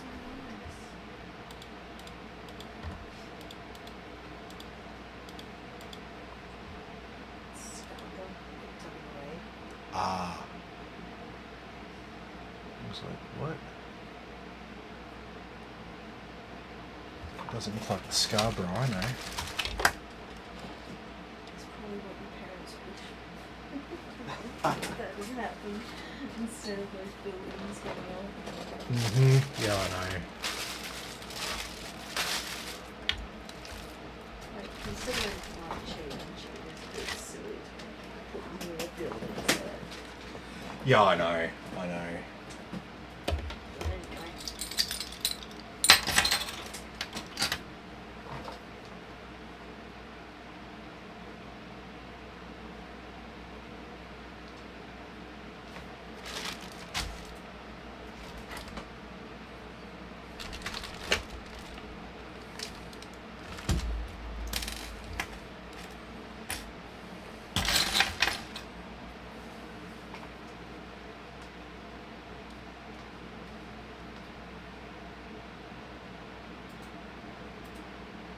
Everyone wants to know how's the cat going. She wants to sleep. I shall find her. Okay, so before we do anything else, let's just set up our second drive so I don't forget.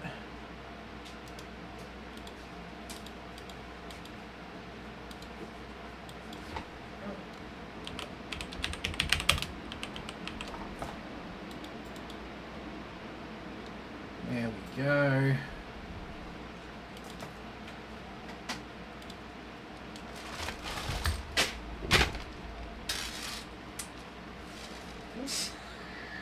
He's not. Wrong end, dude. He's not very happy. Fluffy now. He's not very happy.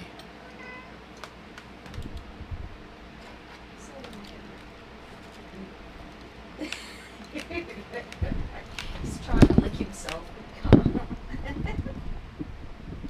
Fluffy Meow.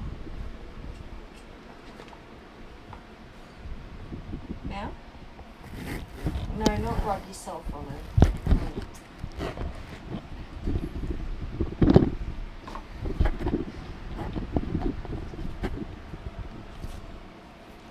Fluffy Meow.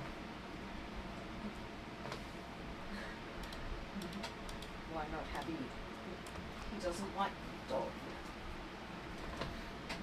That's why he's wearing the current shit.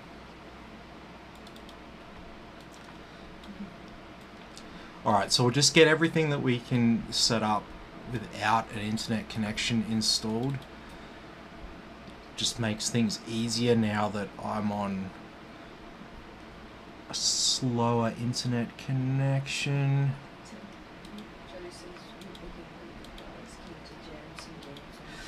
Yeah, man, you're gonna love it. Honestly. 4080 is an absolute weapon.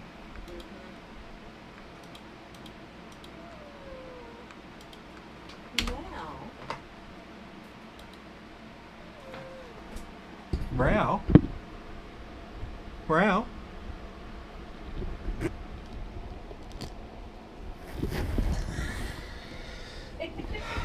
He's not rowing into the microphone, he's just rubbing himself on the microphone.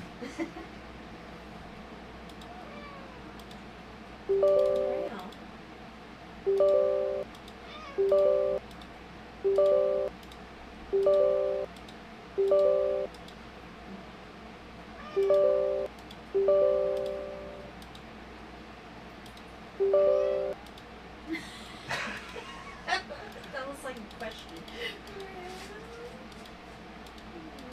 Fluffy now.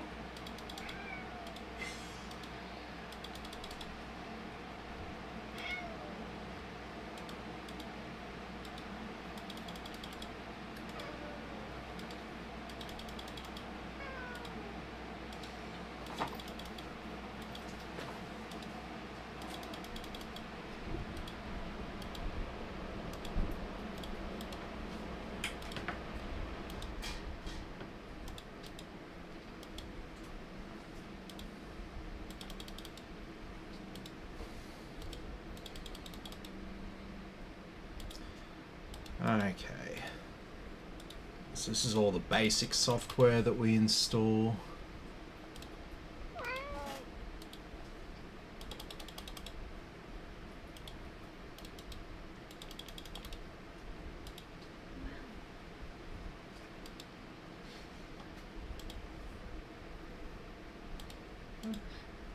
Emily says she's overclocked her laptop. Overclock the laptop. Oh, dancing with fire there, aren't you? Literally dancing with fire. Do you get my like tired ass double entendre there? Hey. Why have the dog looked at you like, did I just do something wrong? No, I'm talking about myself, dog.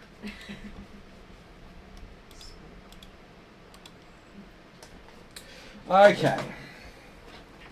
This one's C says hi. Who's that?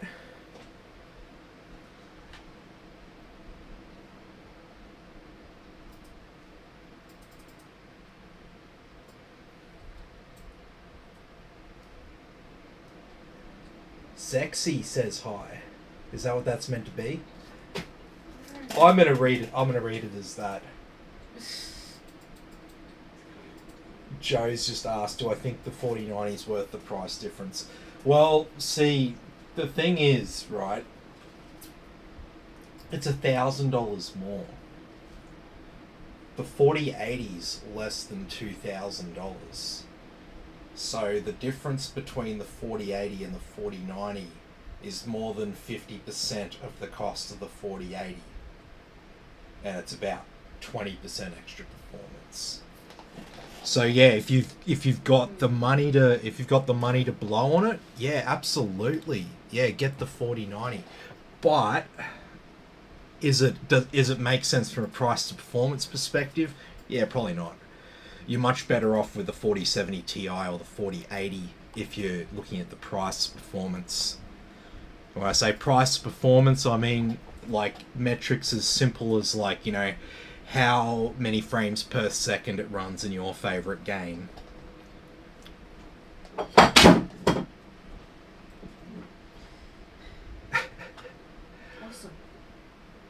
I'm going to build a new PC, so I bought the RTX 4060 Ti, but I wasn't satisfied, so I was going to buy an RTX 4070 for 1080p gaming.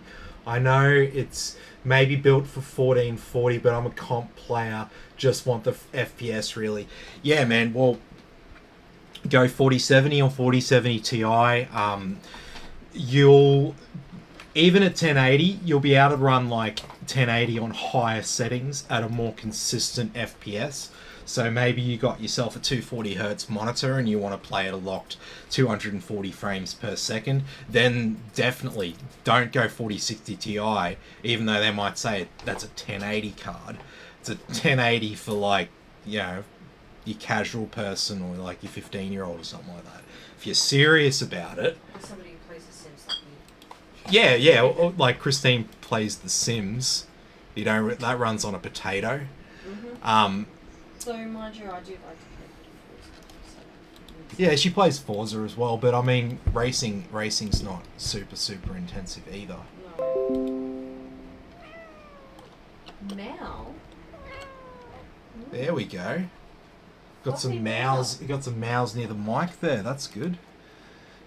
So yeah, that's Fluffy Meow. He makes that noise a lot. That's why I call him Fluffy Meow. So just got a 240 hertz monitor as well. Yeah, nice, nice. So yeah, that's my advice. Your instinct's right to move up to something better than the 4060 Ti if you want that better experience at 1080. Because you got to think when they say a card is for whatever, they're talking about that like average person, you know. But if you're sort of not that average person, you're aiming a little bit higher.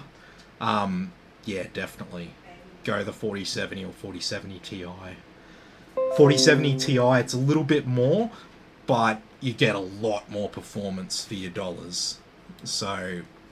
But I mean, 4070 is fine as well. I mean, you can pick a 4070 up for nearly 300 Aussie dollars cheaper than 4070 Ti, so can make it a lot more accessible. But I would say for you, if you've got the 240 hertz monitor and you want to run everything on like good graphics settings and still get the good frame rate, yeah, go the 4070 Ti if you can. If you can't afford it, go the 4070.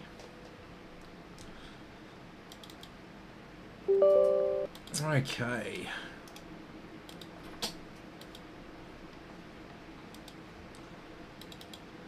So I'll start installing the things that need an internet connection now.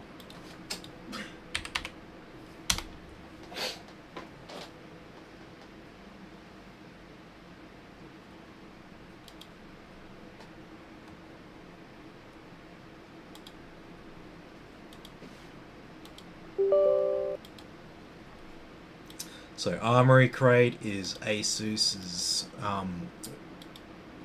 sort of like their proprietary software that comes with the motherboard. It also allows you to keep all your drivers and stuff up to date a bit easier.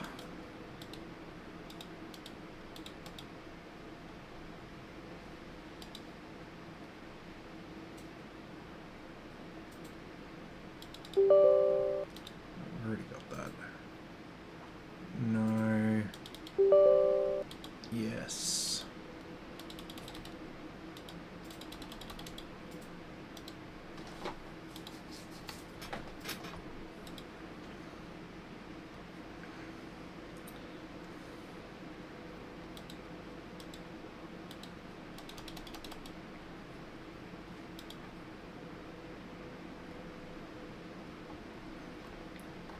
Well, that's pretty much everything we need. Oh.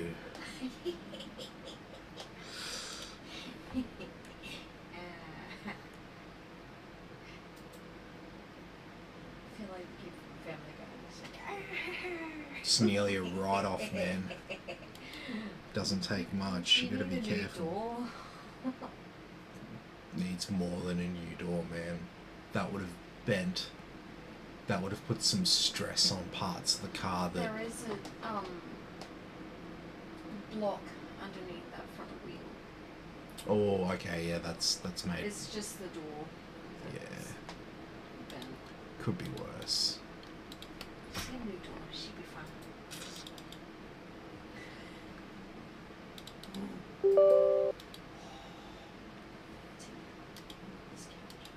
I know.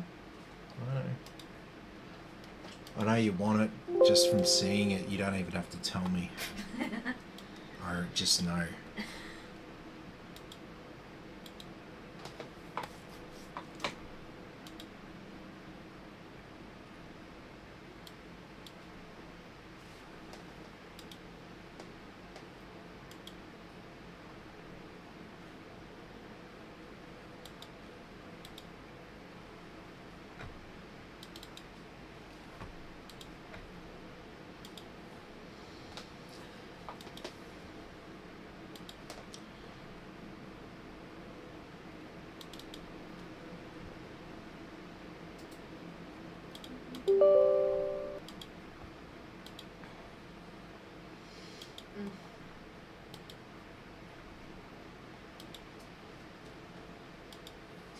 Yeah.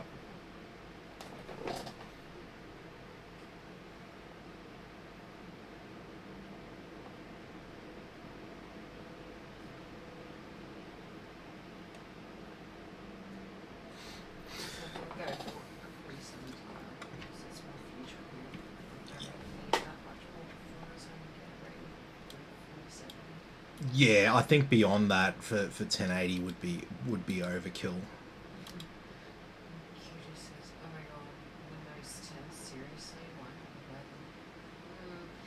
Eleven's a free upgrade. Windows 11's a free upgrade, dude. It's fine. And for customers, Windows 10. Some people really want Windows 10 still. Took me a while to upgrade to 11. So yeah, it's not like it's not like Windows 11 is actually like a different freaking license or anything like that. It's the same thing. It's just the rehashed version. Microsoft just wanted to do a big update. A feature update, but like feature update plus.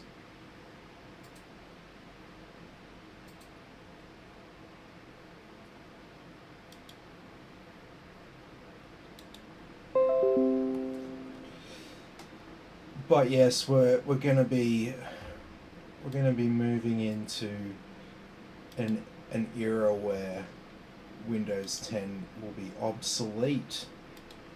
So that day is coming.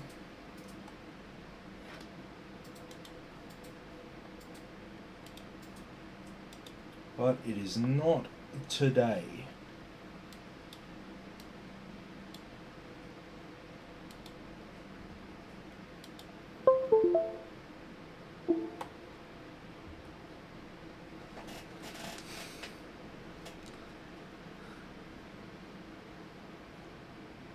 Righto.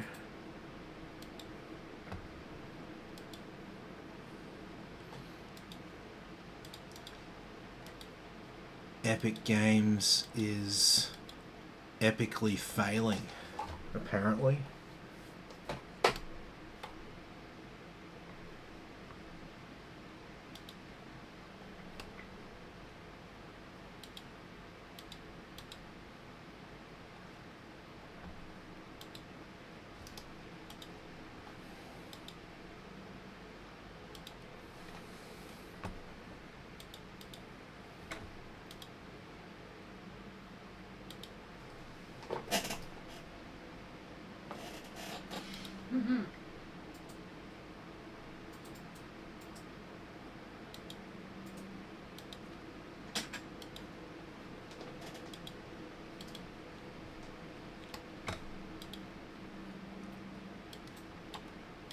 Alright, so we'll set up Armory Crate, we'll set up MSI Afterburner, and then after all that's done, we should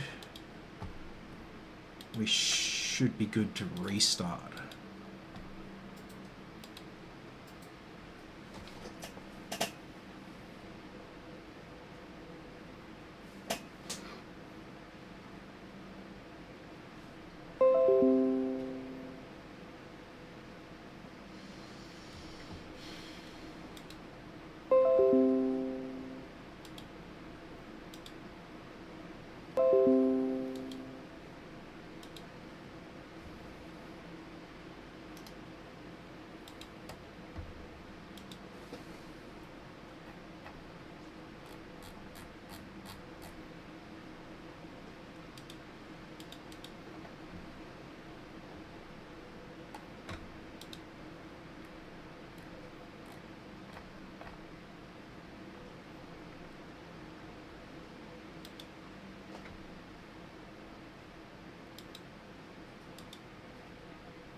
Okay, we'll set up MSI Afterburner.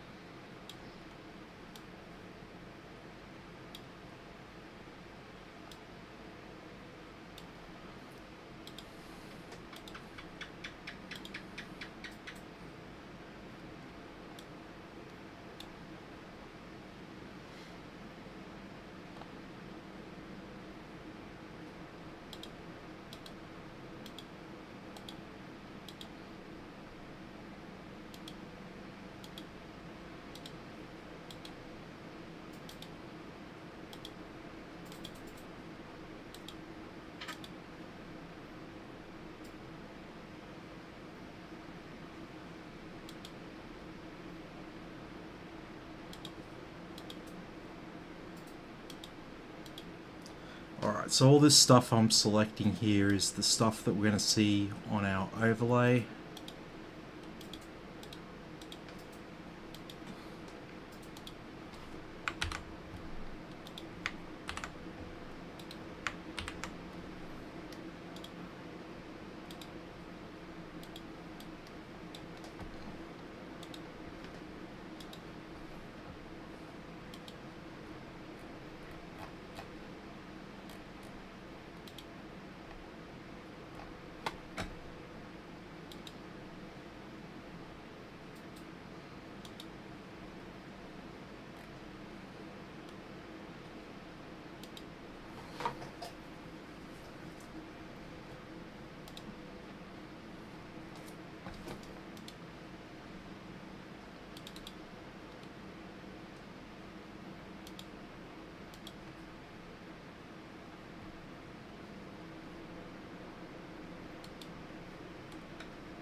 Well, what's your budget?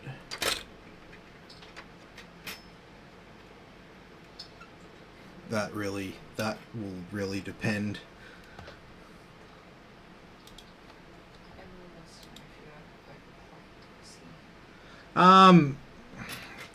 Yeah, I definitely have, but I generally don't recommend it to people just because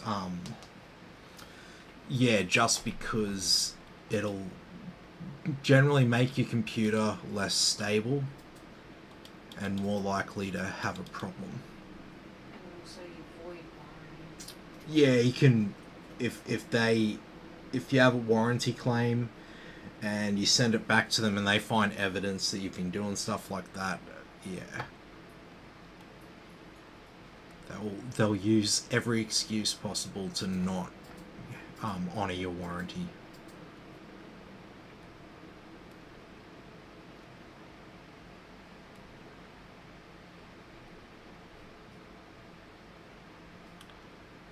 Where the fuck?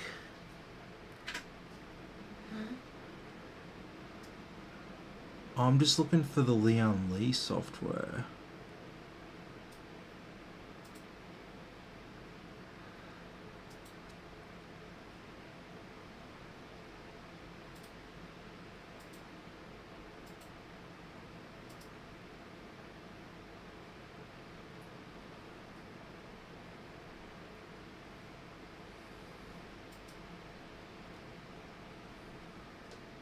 Ah, here we go.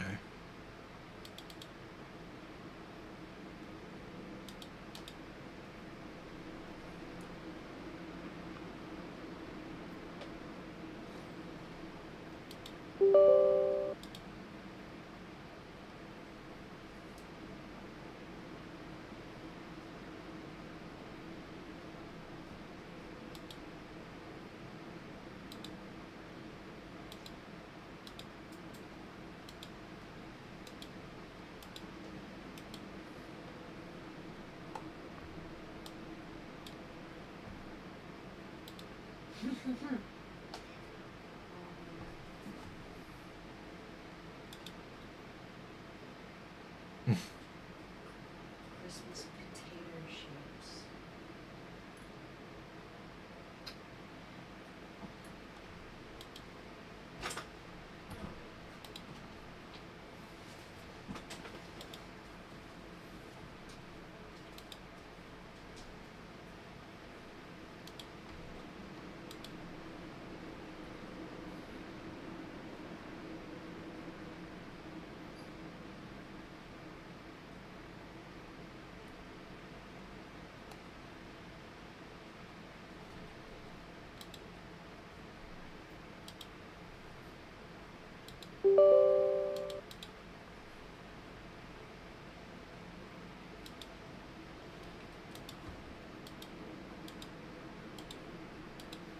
Okay, so we can go ahead and restart.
Okay.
Alright, so let's run Heaven here on high.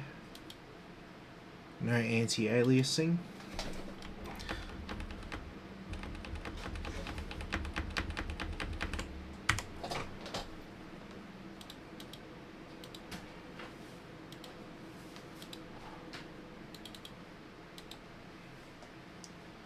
Sorry about that. Okay. So all this stuff on the screen, we've got our graphics card temperature, usage, clock speed, wattage. We've got our VRAM usage and clock speed. We've got our CPU temperature, usage, clock speed. And looks like I've selected the wrong one there instead of the wattage, but that's alright. We've got our RAM down here, and this number below RAM, that's how many frames per second it's currently running at.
Alrighty, so that was Heaven there on high with no anti-aliasing.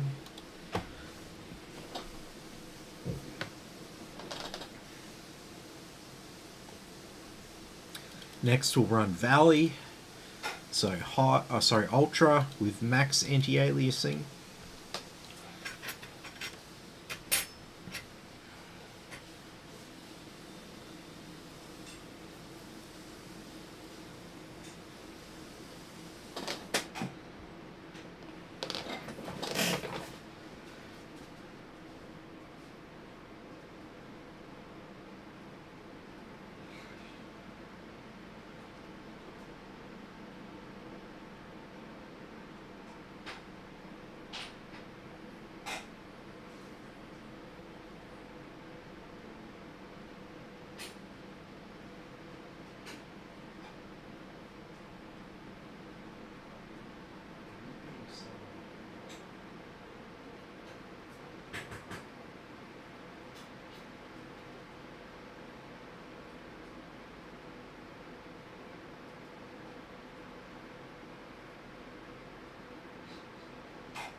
Alrighty, so that was Valley there on Ultra with max anti-aliasing.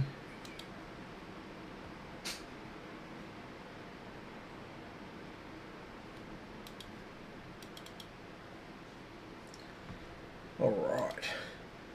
And so finally here we do our 4K benchmark.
Alrighty, so that was superpositioned there at 4K.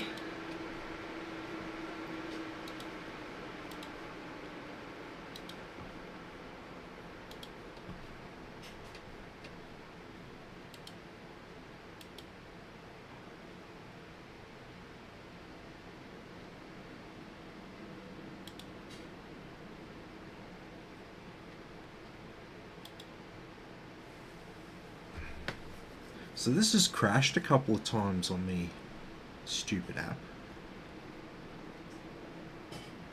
Oh, it looks like it's already...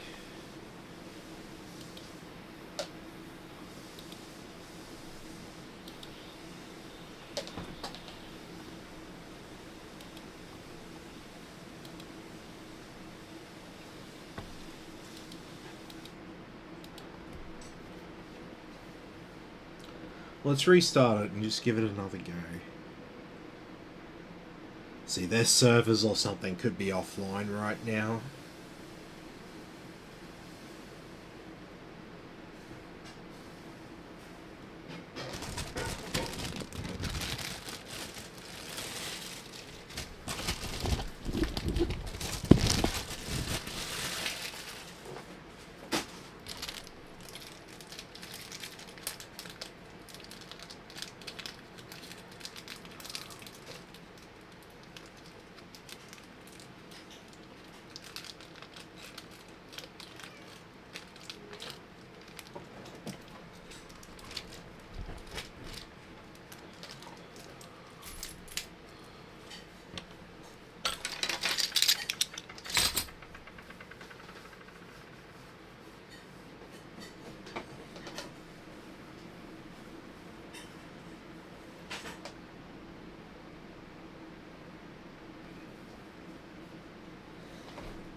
Alright, so let's start the stress test and then we've got to sign off because I am super tired.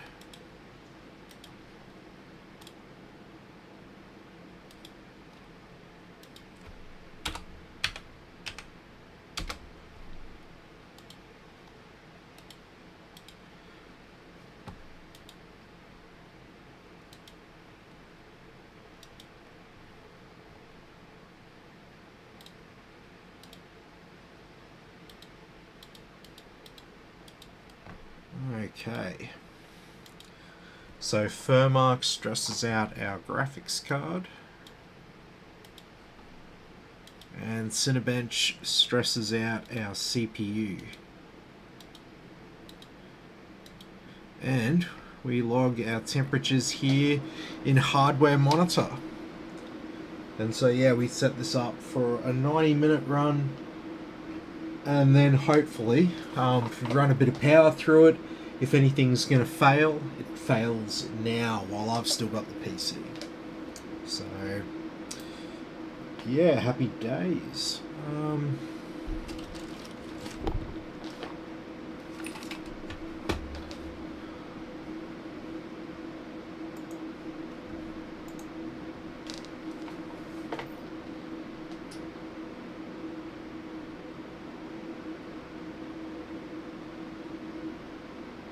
Emily asks, how's the dog? The dog's doing good. Ray says, hey Ray, how you going? Although I'm just about to sign off for the night. Alright, yeah, look, I'll leave it there. So thanks everyone for watching. Be sure to like and subscribe to the channel, and I'll catch you all in the next video.